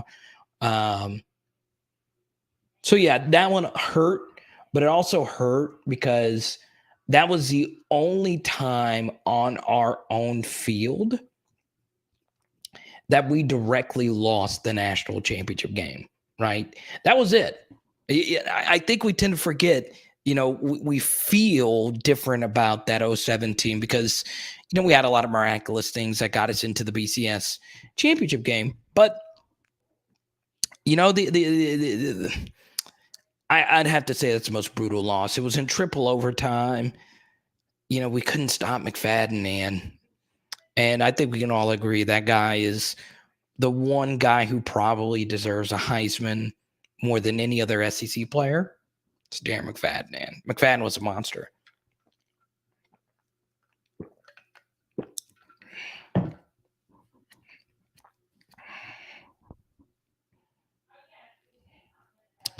'07 Kentucky was worse than Arkansas. That one stunk. But we were also on the road, though, Max, and that was only the first loss. So we still had everything out in front of us, right? So, yeah, I would say the Arkansas game, it was tougher for me because I was there and the Arkansas ties. But it also just tough because, we lost the championship, man. I've enjoyed all the throwback chatter tonight. Oh, really? Huh? Okay, 2016 Bama game. Oh yeah, what was it? Vidal Alexander committed a penalty or something like that, and they that was the 2016. No, I'm trying to remember 2016 Bama game. Okay, so 2010 we beat Julio Jones, and then 2012 was the TJ Yeldon. Then 2014 was the number 6, their quarterback, and then they came back and beat us. That's 2014. Then 2016 Bama was the 10-0 game. That's right, Jalen Hurts. Yeah, that one sucked. That one sucked too. Yeah, but it was still. I mean, Kentucky was good that year. There was Andre Woodson, Joker Phillips. And that was good. It was a good team. They're well coached. All right. But Arkansas was a better team, right? They had Darren freaking McFadden. Darren freaking, yeah, I mean, dude, he was a monster. Darren McFadden, I mean, you could make a case. Derek McFadden was better than Derrick Henry, better than Fournette. He probably was better than both of them. Was it 10-3 or 10-0? I think we got shut out in that one. Yeah, Felix was a monster. Let's see. The little guy. Huh?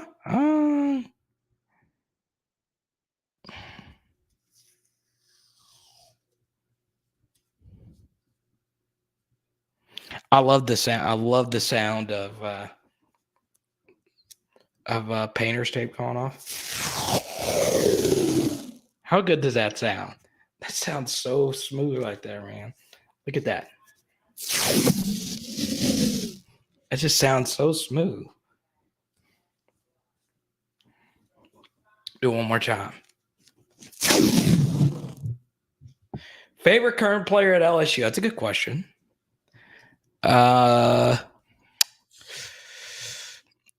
I'd say Roy, Jaquan Roy.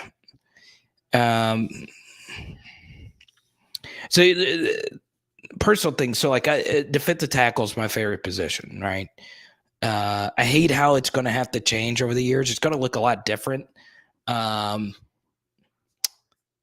So yeah, my favorite LSU players of all time are mostly defensive tackles, like Lavallee, Williams, Rotten, Spears, even though he was an end. Those are my favorite players, right? So Jaquan Roy is just my favorite, man. I played out of any of those guys, I played the most personally like Jaquan Roy. Now, granted, I wasn't as good as Jaquan Roy, but the way he plays is how I played, right? With guile, quickness, smarts. And yeah, Jaquan, he's just a high IQ football player. He really knows how to attack the weak points of a guard. So yeah, Jaquan Roy is just a technician. He really is my favorite player to watch on this team.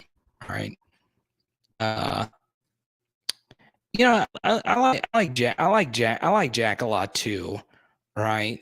Mac Daddy Donk. The Mac Daddy Donk has spoken. Welcome to the channel, man. I'm gone. All right. Telesio. Change that username. I wanna shout you out. It's hard to is that your real name? Teles, is that your last name? Telesolo? Yeah, that one sucked. Kayshawn, that's my girlfriend's favorite player. Kayshawn. Kayshawn's a beast. Yeah. Kayshawn's up there too, man. He's just great. But I'd probably say Roy. I like Clark a lot. I like Eli a lot.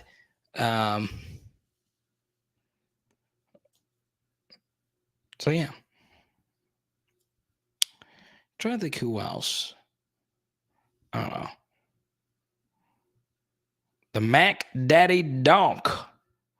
Yeah, Jack Bash is really fun to watch. He really is. BTJ though, how about that guy? Cecil the Diesel. You throwbacks. That's cool, man. Cecil the Diesel.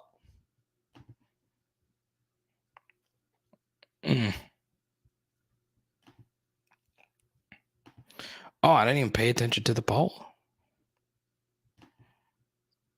Mel Tucker won the poll. Congratulations, Mel.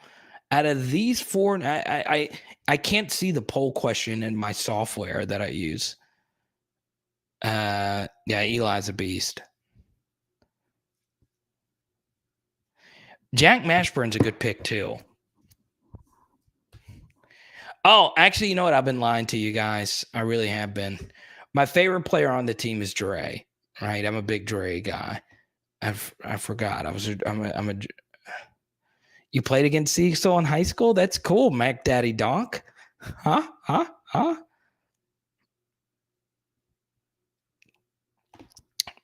Out of all past LSU players, who would you choose as a head coach? That's a good question. Out of all past LSU players, who would you choose as a head coach? You know what? This is a good question. Okay. So I'm always going to go Tyrann Mathieu because, I've always heard he's the best leader ever at LSU. Okay. Your freshman year. Booger McFarland, that'd be an interesting pick. You know what's funny? You know who I'd go with? I'd actually go with Jarvis Landry, right? So Jarvis Landry understands the special teams phase. Obviously, he was a guy that had to really work his way as a 5-star player, right? And his freshman year, he didn't get to play wide receiver really all that much. I knew TC really well in Steve Insminger. I knew TC was a friend of mine in college. That's a good pick. But you want to know why Balin I would choose Jarvis is because he's actually called a game-winning play before. called the game-winning play against Arkansas in 2012. He called the game-winning play. Tsunami was the name of the play. Chad Lavallee wouldn't be a bad pick either. Freakiest athlete in the NFL: DK, Henry, Myles Garrett, Aaron Donald. That's a pretty good list right there. I'd probably say those 4. Yeah, that's not bad. Tyreek, yeah, Tyreek's insane. Clark, Damon Clark. Oh, Ryan Clark. Not bad. Devin White, yeah, true. That wouldn't be a bad one either. Plus, Devin White could have been an All-American running back. Joe Burrow would not be a bad choice. Not at all. Right? You want to know Jamar Chase wouldn't be a bad choice. Or are you saying freak athlete? Either one. Yeah, Ryan Clark. You want to know what's funny, though, is you look historically, how many great players actually turn out to be great coaches? Like, there's not many. There's not many elite players that turned out to be elite coaches, okay? So Lenny Wilkins is one, Steve Spurrier is another, but not many. So many actually fail, right? Thank you for a super chat. I appreciate you, Max. Super chats have been kind of low tonight. I've been shocked. I thought a lot of people would be like, okay, Carter's got this huge dental bill tomorrow. Got to really help him out. It was crazy, though. So before I answer the super chat, the lady called me earlier today and for the super chat, for the surgery tomorrow. And of course, they always tell you the same thing. Make sure you don't eat anything past midnight. Don't drink any water past midnight. Okay. So what was funny was she called and she had the audacity to tell me what my first payment installment is going to be tomorrow. Right. And my first payment installment tomorrow, well, I won't actually say it. It was a pretty large number, though. We really understand what Nesmeier did for us. All the injuries we had in the revolving doors of QB starting would be great.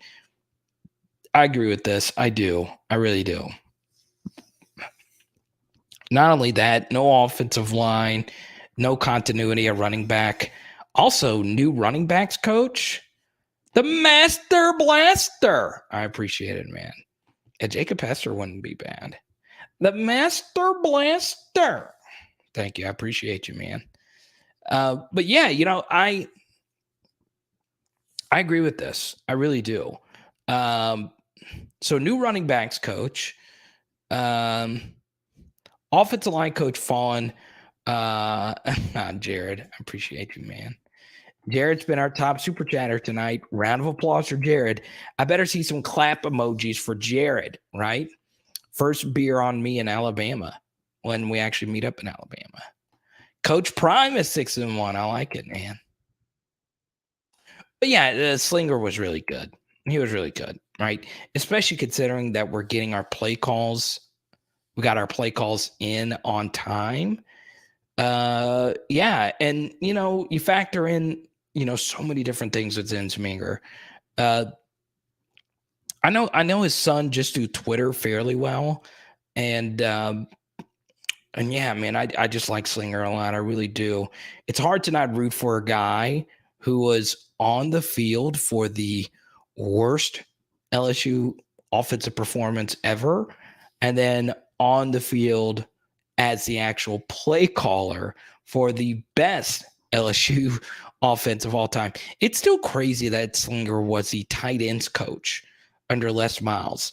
And you go from that to being the offensive coordinator for one of the greatest offensive attacks of all time. And the one thing I really learned about that is even though players spend the most time with their position coaches, really the coaches that move the needles are the head coach and the offensive and defensive coordinators, okay? And then I would say the offensive line coach. Outside of those 4 coaches, so much depends on what those 4 guys do. So, it's tough. It really is tough.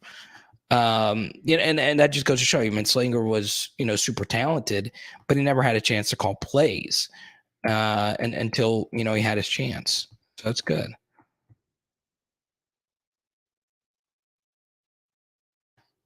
What wisdom tooth on my eye? I forgot why I was told to keep my other one in, but who knows? I don't have good teeth to begin with. That's part of the problem.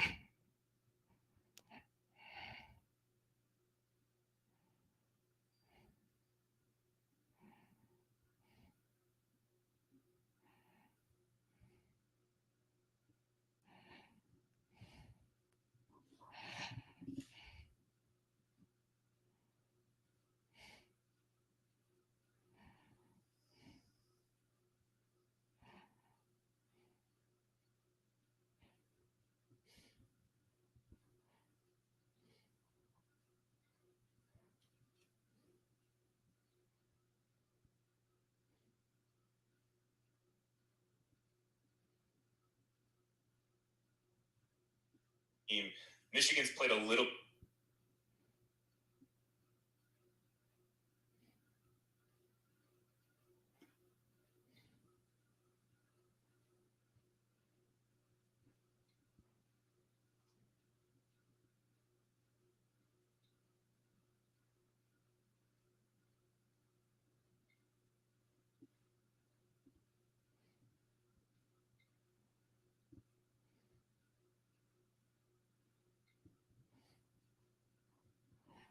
Mm. Why are you mad? Why are you mad you lost all 4 of them? What makes you want to go back and get those teeth back?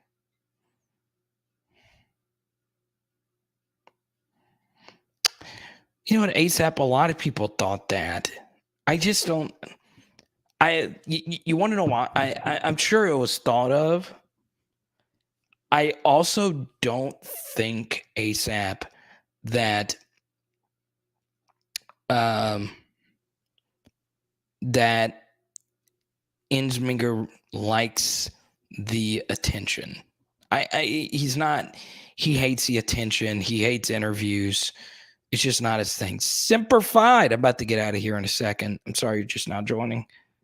Uh,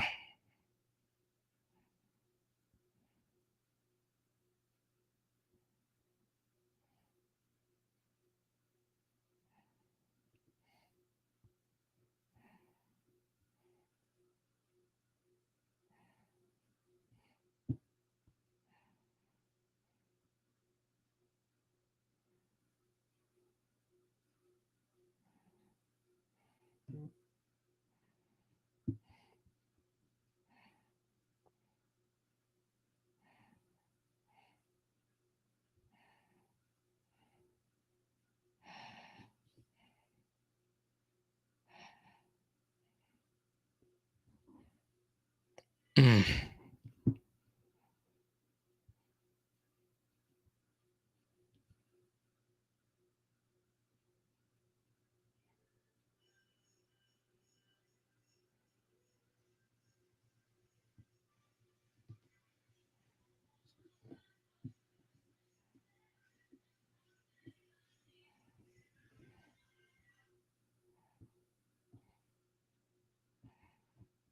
where the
At least I think so. I think we're back. Are we back? I thought I ended it on this. Let me see. You're still in. Are we still in? Are we back? We've been so in and out. See what Wi-Fi you're connected to. Oh my goodness. Oh man.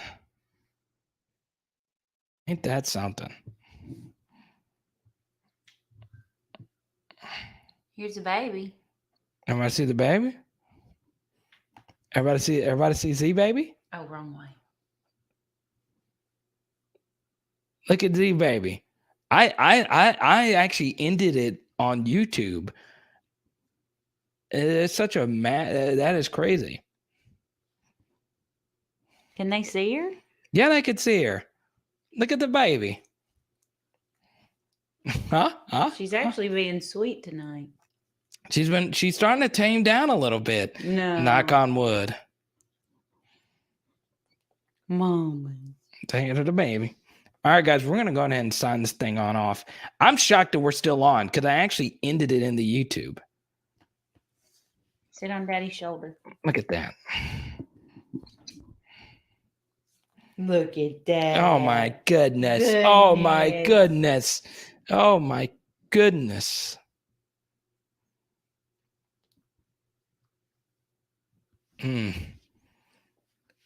OKO.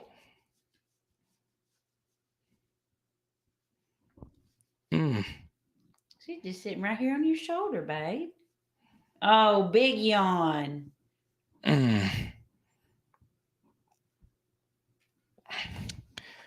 Why would someone who's never joined the stream say Magic Johnson RIP? You would have heard that more than likely that not on the Google. Let me see if my phone's because mine went off on my phone. Yours went off too? We've had internet issues and we never had this is the first time we've had this bad internet issues. All right, guys. Well, hopefully I can get a video edited tonight for tomorrow. If not, our next video will hopefully be on Thursday. If I can't get it done by tonight, we probably won't get a video for quite some time. So yeah. We will talk to you soon. Jolie Dunn. That is wild. Jolie Dunn of Mississippi State passed away. That sucks.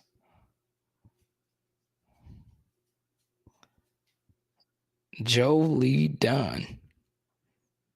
Now, he actually did die. Not Magic Johnson. Somebody got a pair of socks. King Robert. We were just getting ready to sign off.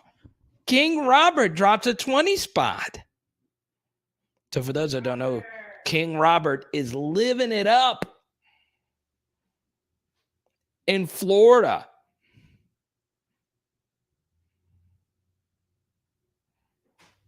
King Robert. Can't get off now. King Robert just joined. He's on vacation. So King Robert, you're just joining us now. Florida in the house. I'm not going to lie to you. And this is true. King Robert, we've had internet issues all night. The stream ended just out of nowhere. And then we relaunched it. Magically, it was still up. And look where we are now. Congratulations, King Robert.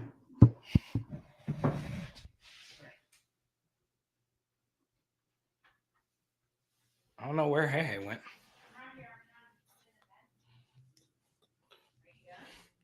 No, we're still on. King Robert's in here.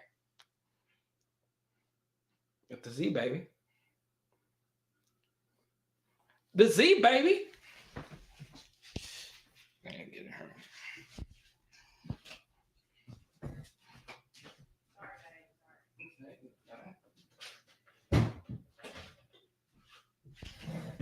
King Robert.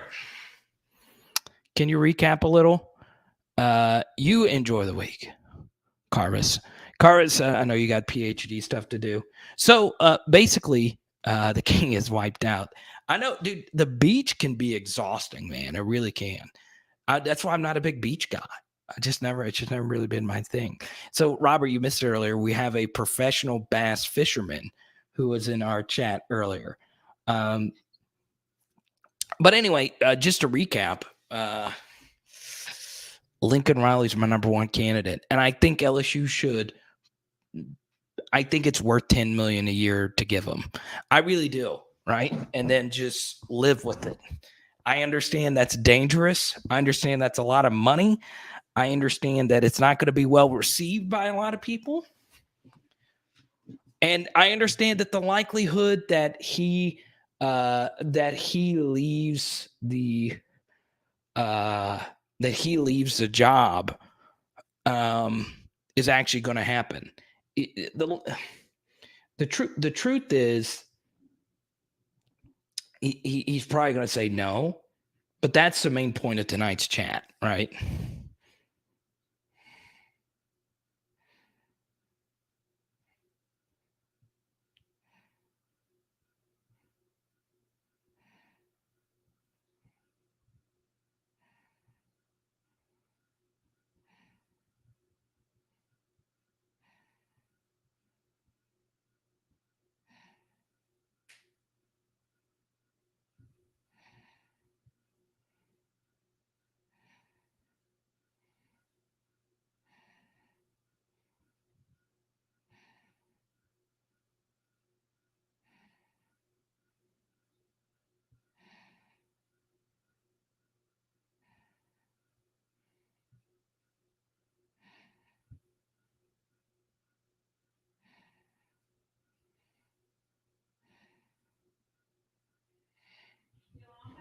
Yeah. Really, none of our pro prospects in the running. No, I don't think you want anyone from the NFL. I really don't. It would be really cool to see. Mike Tomlin, though, but that's never going to happen. As he said today, I just think LSU should focus in on Lincoln Riley and just make him say no. So yeah, I just think that's the most important thing, right? Make him be your number one candidate. Obviously, you'd have to pay him $9 to $10 million a year. But Lincoln Riley brings the most valuable thing that you can have in college athletics, the most valuable thing you can have in football, which is elite quarterback play. And that goes everywhere Lincoln Riley goes.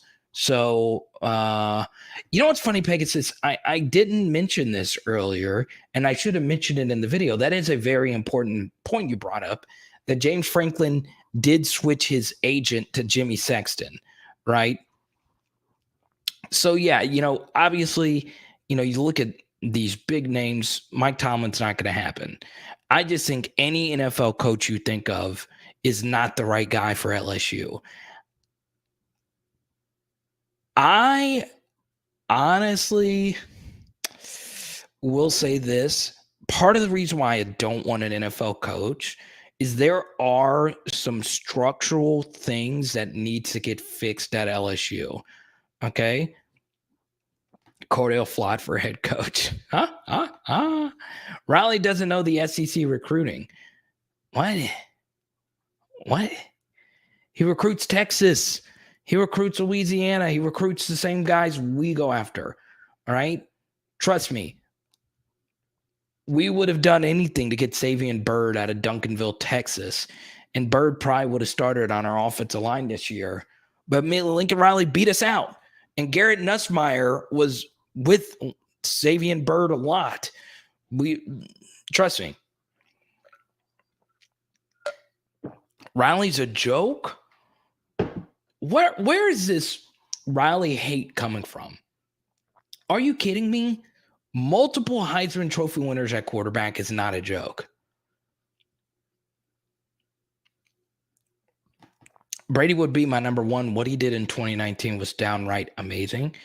So Joe Brady, it was his offense, it was his passing concepts So Joe Brady, who's 32 years of age, never been a head coach, basically at any level, had the best quarterback in the AFC right now, the best wide receiver in the AFC right now, one of the best rookie wide receivers of all time last year.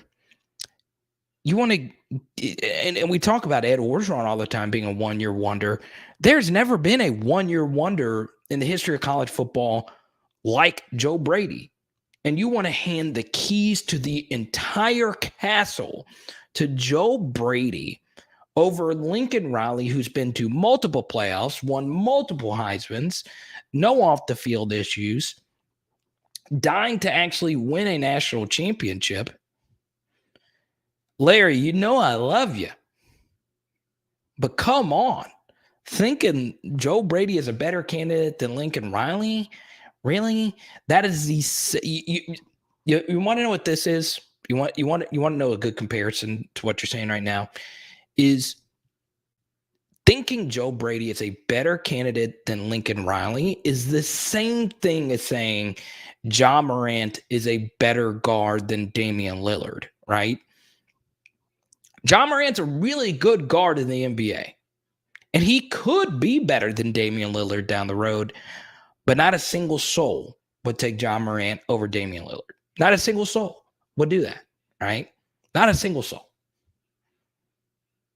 Because Damian Lillard has a track record of elite play. Now, neither one of them have won a championship, but you would still take Damian Lillard any day over Ja Morant, right? Same thing applies here. Joe Brady might end up being a better coach than Lincoln Riley, but the funny thing about it, right, is Lincoln Riley is only 6 years older than Joe Brady.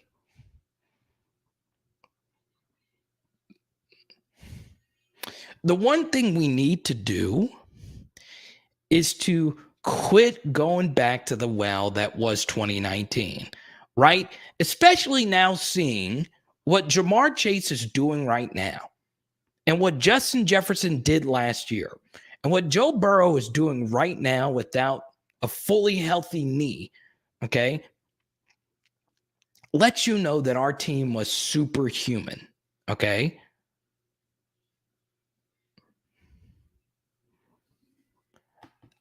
And Tony, I get it. Ja is really good. Ja is really good. But he's not better than Damian Lillard, right? It's the same thing.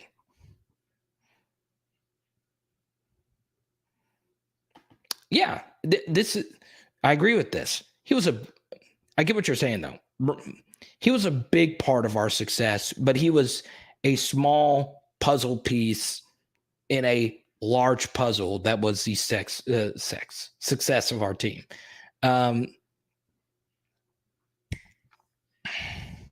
So understand that as much as I like Joe Brady,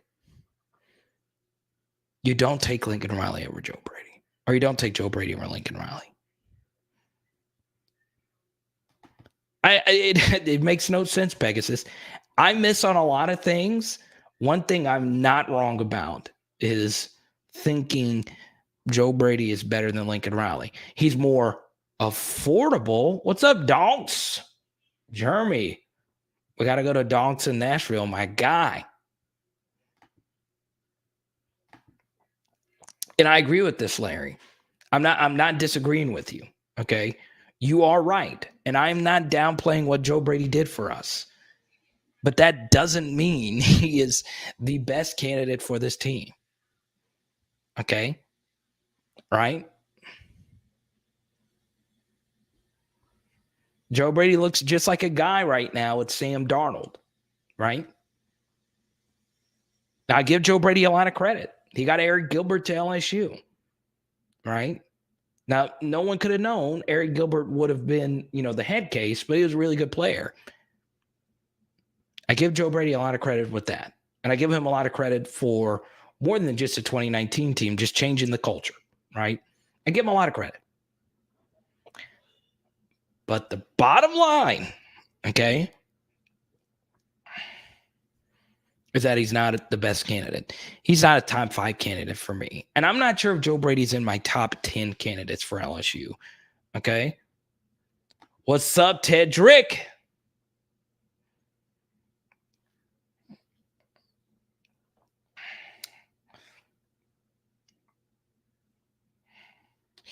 And honestly, you know, the 2019 LSU team, you got to understand how lucky so much of that was, right?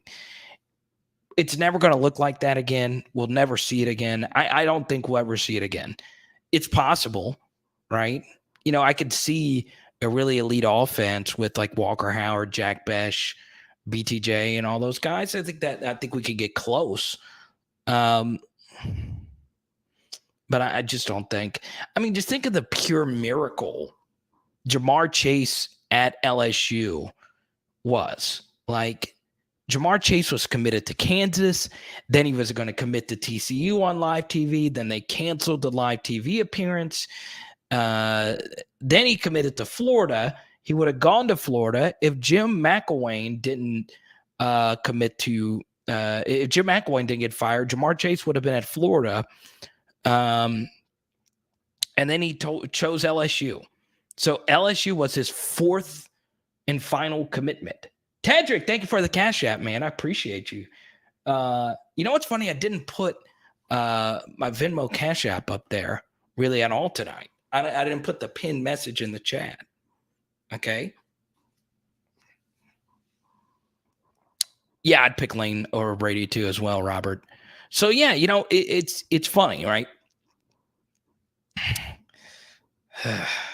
It's crazy because you know, a lot of people are going to say, well, you're anti-Brady. I'm not anti-Brady. I'm not. But Lincoln Riley's special. He's special. Okay. Now, this would be my concern with Lincoln Riley. Okay.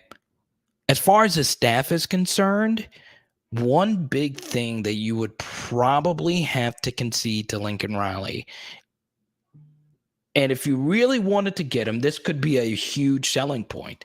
So Lincoln Riley has a brother, okay? And this I would do this if I was Scott Woodward, if I was trying to get Lincoln Riley, okay? Lincoln Riley has a younger brother who is an offensive coordinator at SMU, okay? Now, here's the thing. Yeah, it is time to go with Nuss. So Tedrick wants to talk about Nuss. We'll get to Nuss in just a second. Let me make this quick point right here, Tedrick. Nepotism has not been good when it comes to our offensive coordinator hires, right? So Cam Cameron under Les Miles was a nepotism hire. Then obviously Jake Peetz was kind of a nepotism hire as well because he and Joe Brady spent 1 year together, right? That's the reason why Jake Peetz magically got this job. And Jake's done okay. The Ole Miss game was really bad, but his Mississippi State game was really good. But Jake Peetz has not been great overall, right?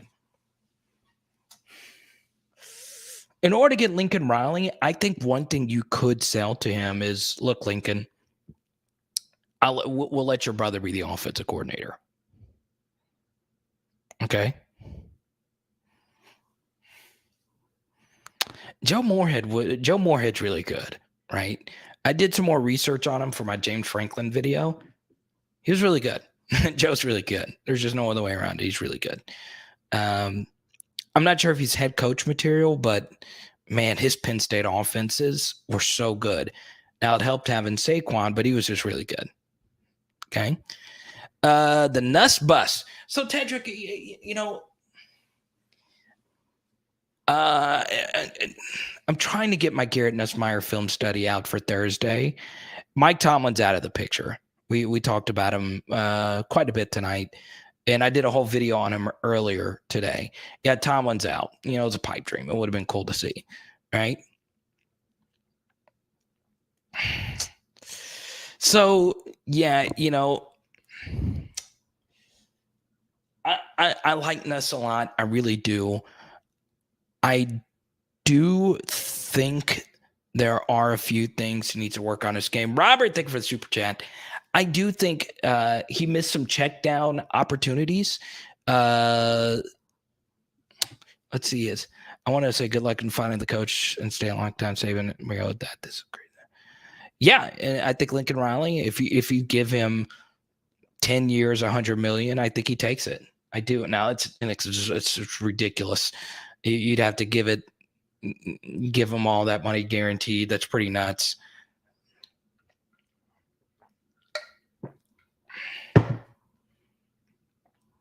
But yeah, Tedrick, I like Nuss a lot. I do think it would be better for him to start the ULM game and then just let him finish out the season. I do think Max is a little bit more banged up than we want to put it out there to be. I also think Max is shot. I just think he has no confidence. When I go back, and I don't have the all 22, it's really hard to make real definitive statements about quarterbacks without having the all 22. But Max is missing a lot of intermediate throws that you could see from the broadcast angle.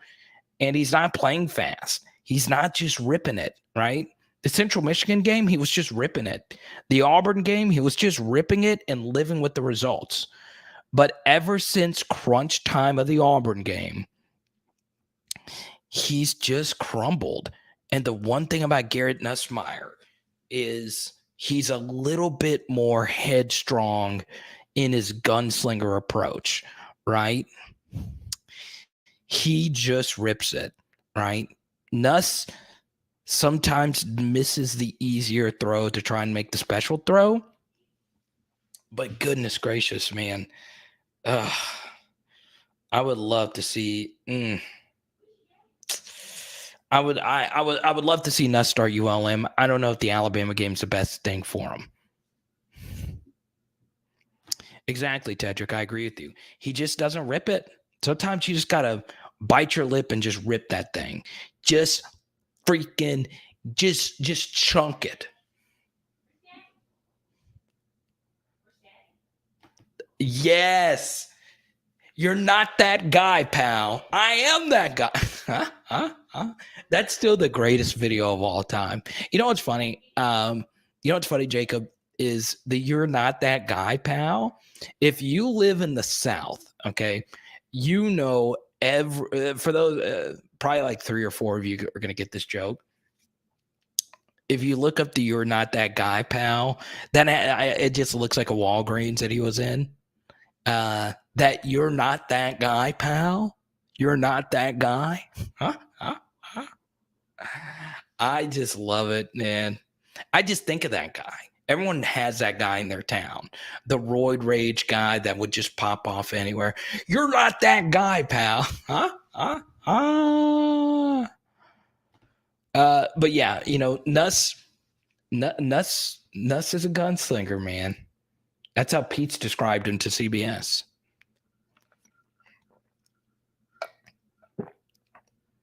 Are you related to wait, to Birdman? Are you talking about the rapper or Mohawk, Denver Nuggets, Miami Heat, neck tat Birdman? What happened to that boy? Hooray!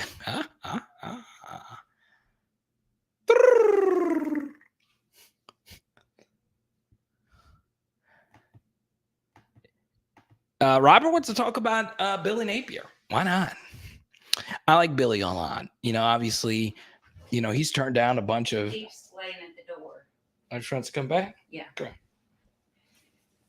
You gonna be good? Yeah, she's gonna be good. She's not gonna be good. Yes, she is. What? I'll come out there in a second. No, she just wanted to come say hi. She want to say hi. So I like Billy a lot. I do. Don't lick the mic. She's always gonna lick the mic. I'm trying to get her in the camera shot. No one cares about the baby. Yes, they do. They just miss Booger. They love Z too. And no. Everybody just misses Booger.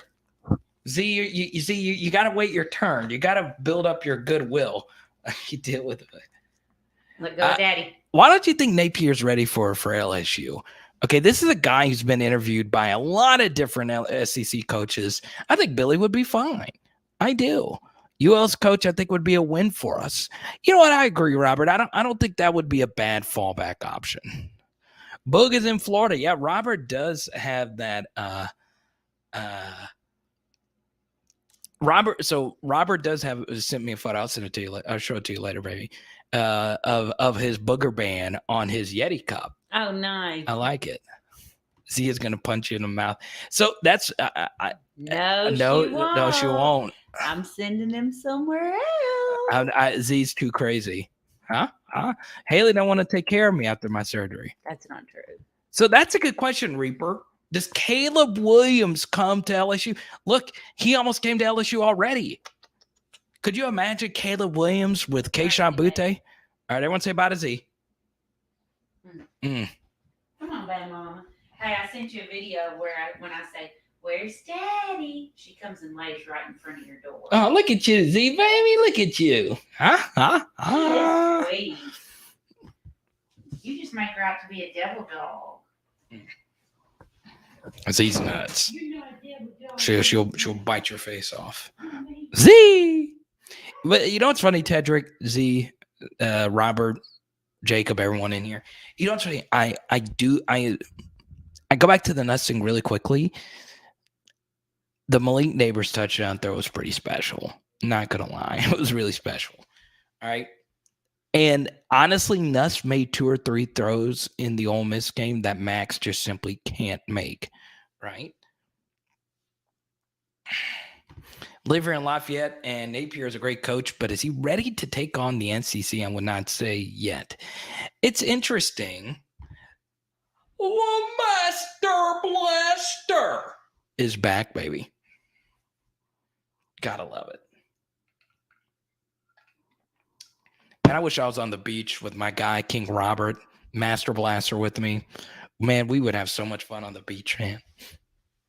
I guess every time I've gone to the beach, I just haven't gone with fun enough people.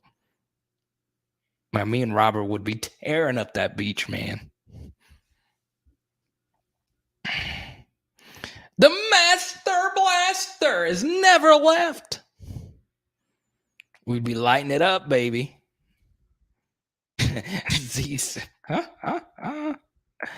So for those that don't know, that's Jared's grandchild right there. Man, shoot.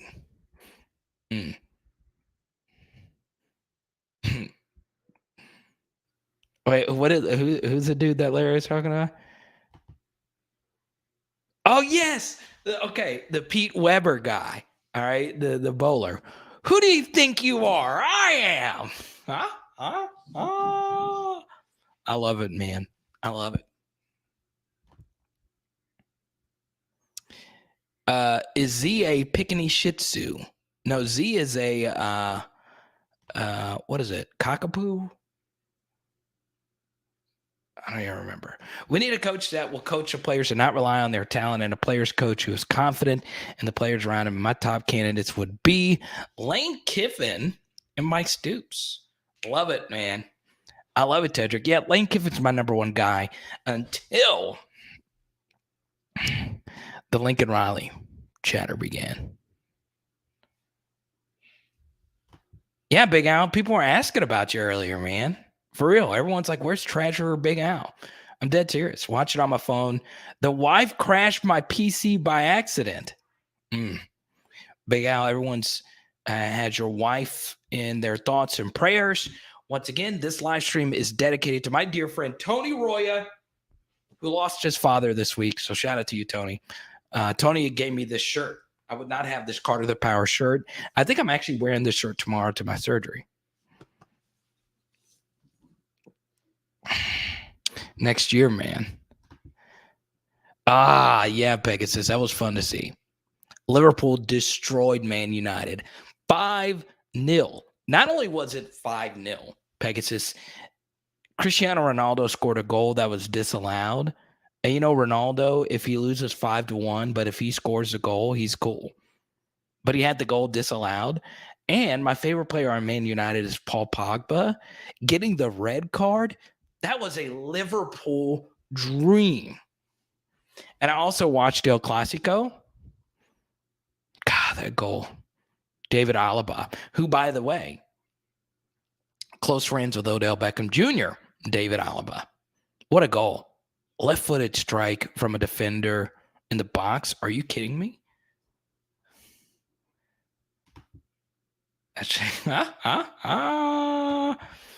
Big Al.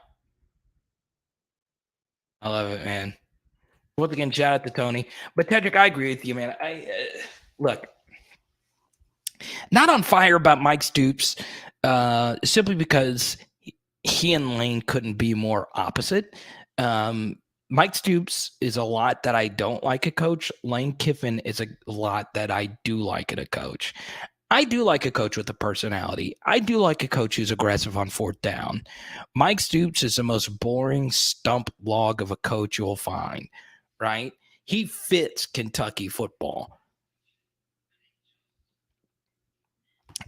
Tristan, I knew you'd come back. Good to see you, man. Tristan, it's not even funny, though, to like make fun of us, because I think last year the wounds were still fresh from the year before. Now it's like this game might be an 11 a.m. kickoff. I look like a big Yeah, I'm not that big of a dude. I when I actually get to meet some of you, it's strange. I'm 5'7", like 200 something. I'm fat. I'm a fat, short, stumpy log.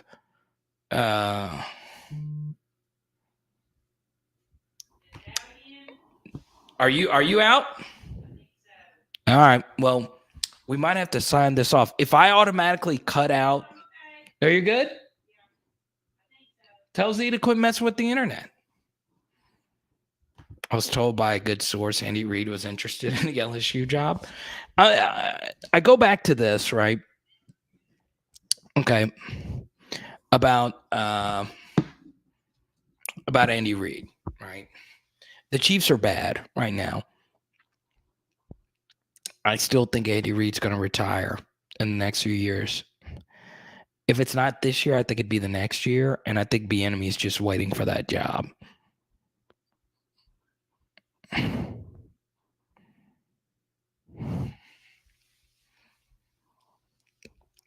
So this is part of the Lane Kiffin discussion, right? Who would his DC be? And I do think they would give a good long look at Durante Jones, right? And Durante Jones is so interesting. He's not made available to the media, right? Guys, I don't know if this is his defense. I just have a hard time believing this is what he thinks is going to work. You don't go, you don't like, you don't,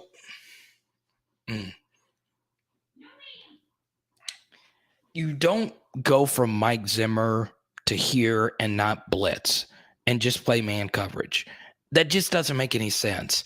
There's no way you go from the NFL to college football and think man coverage is what is going to work every snap.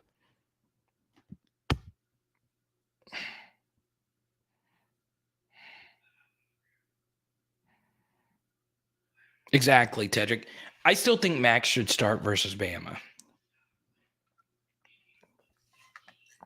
I agree, Big Al. I do.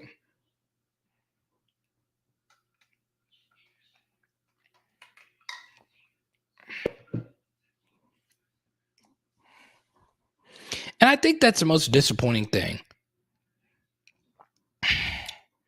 I agree with this, Pegasus. I do. And that did rub me the wrong way. They did commit some really stupid penalties, right? So, look. I just don't this is my biggest issue, guys. You would need Rand double ankle Stokes is here. Double ankle. Huh? Rand, you know I love you, man. For those that don't know, Rand does have two ankles on one foot. And he showed a photo to all of you. It was really, really interesting. I just don't. You don't go from a Mike Zimmer defense to doing what we're doing now. There's no way. There's no way it makes sense. And that's the issue. It's like,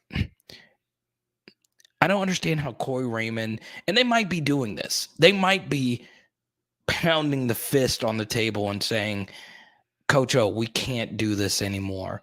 We can't. We're running our guys ragged.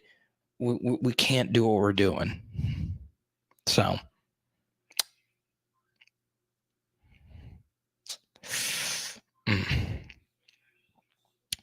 Well, all right, guys. I'll hang out for a few more minutes. I wasn't supposed to go long tonight, but we did. Okay. So in the next 5 minutes, if we don't get any more super chats, I'll answer as many questions as I possibly can. Once again, thanks to our late super chatters here, Tedrick and Robert. Okay. Shout out to them. Shout out to Jared. Jared and Robert are top super chatters along with Tedrick tonight. Shout out to we have a new professional bass fisherman a part of this channel. It's really cool. Shout out to all our new super chatters tonight. Really, really big thanks. Including Mac Daddy Donk.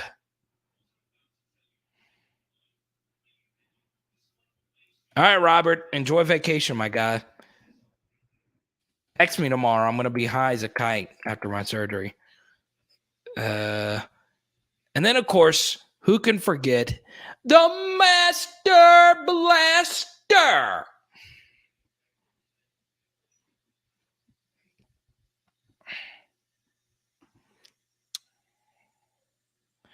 Two years maximum from a natty run. I do agree. Good vibes as always. Oh.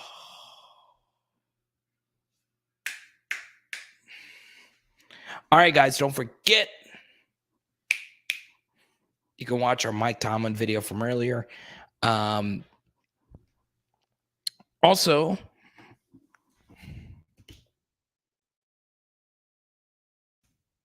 don't forget, we need as many signups. Yeah, Mac Daddy Donk. We need as many signups as we possibly can to our Power Hour LSU Substack.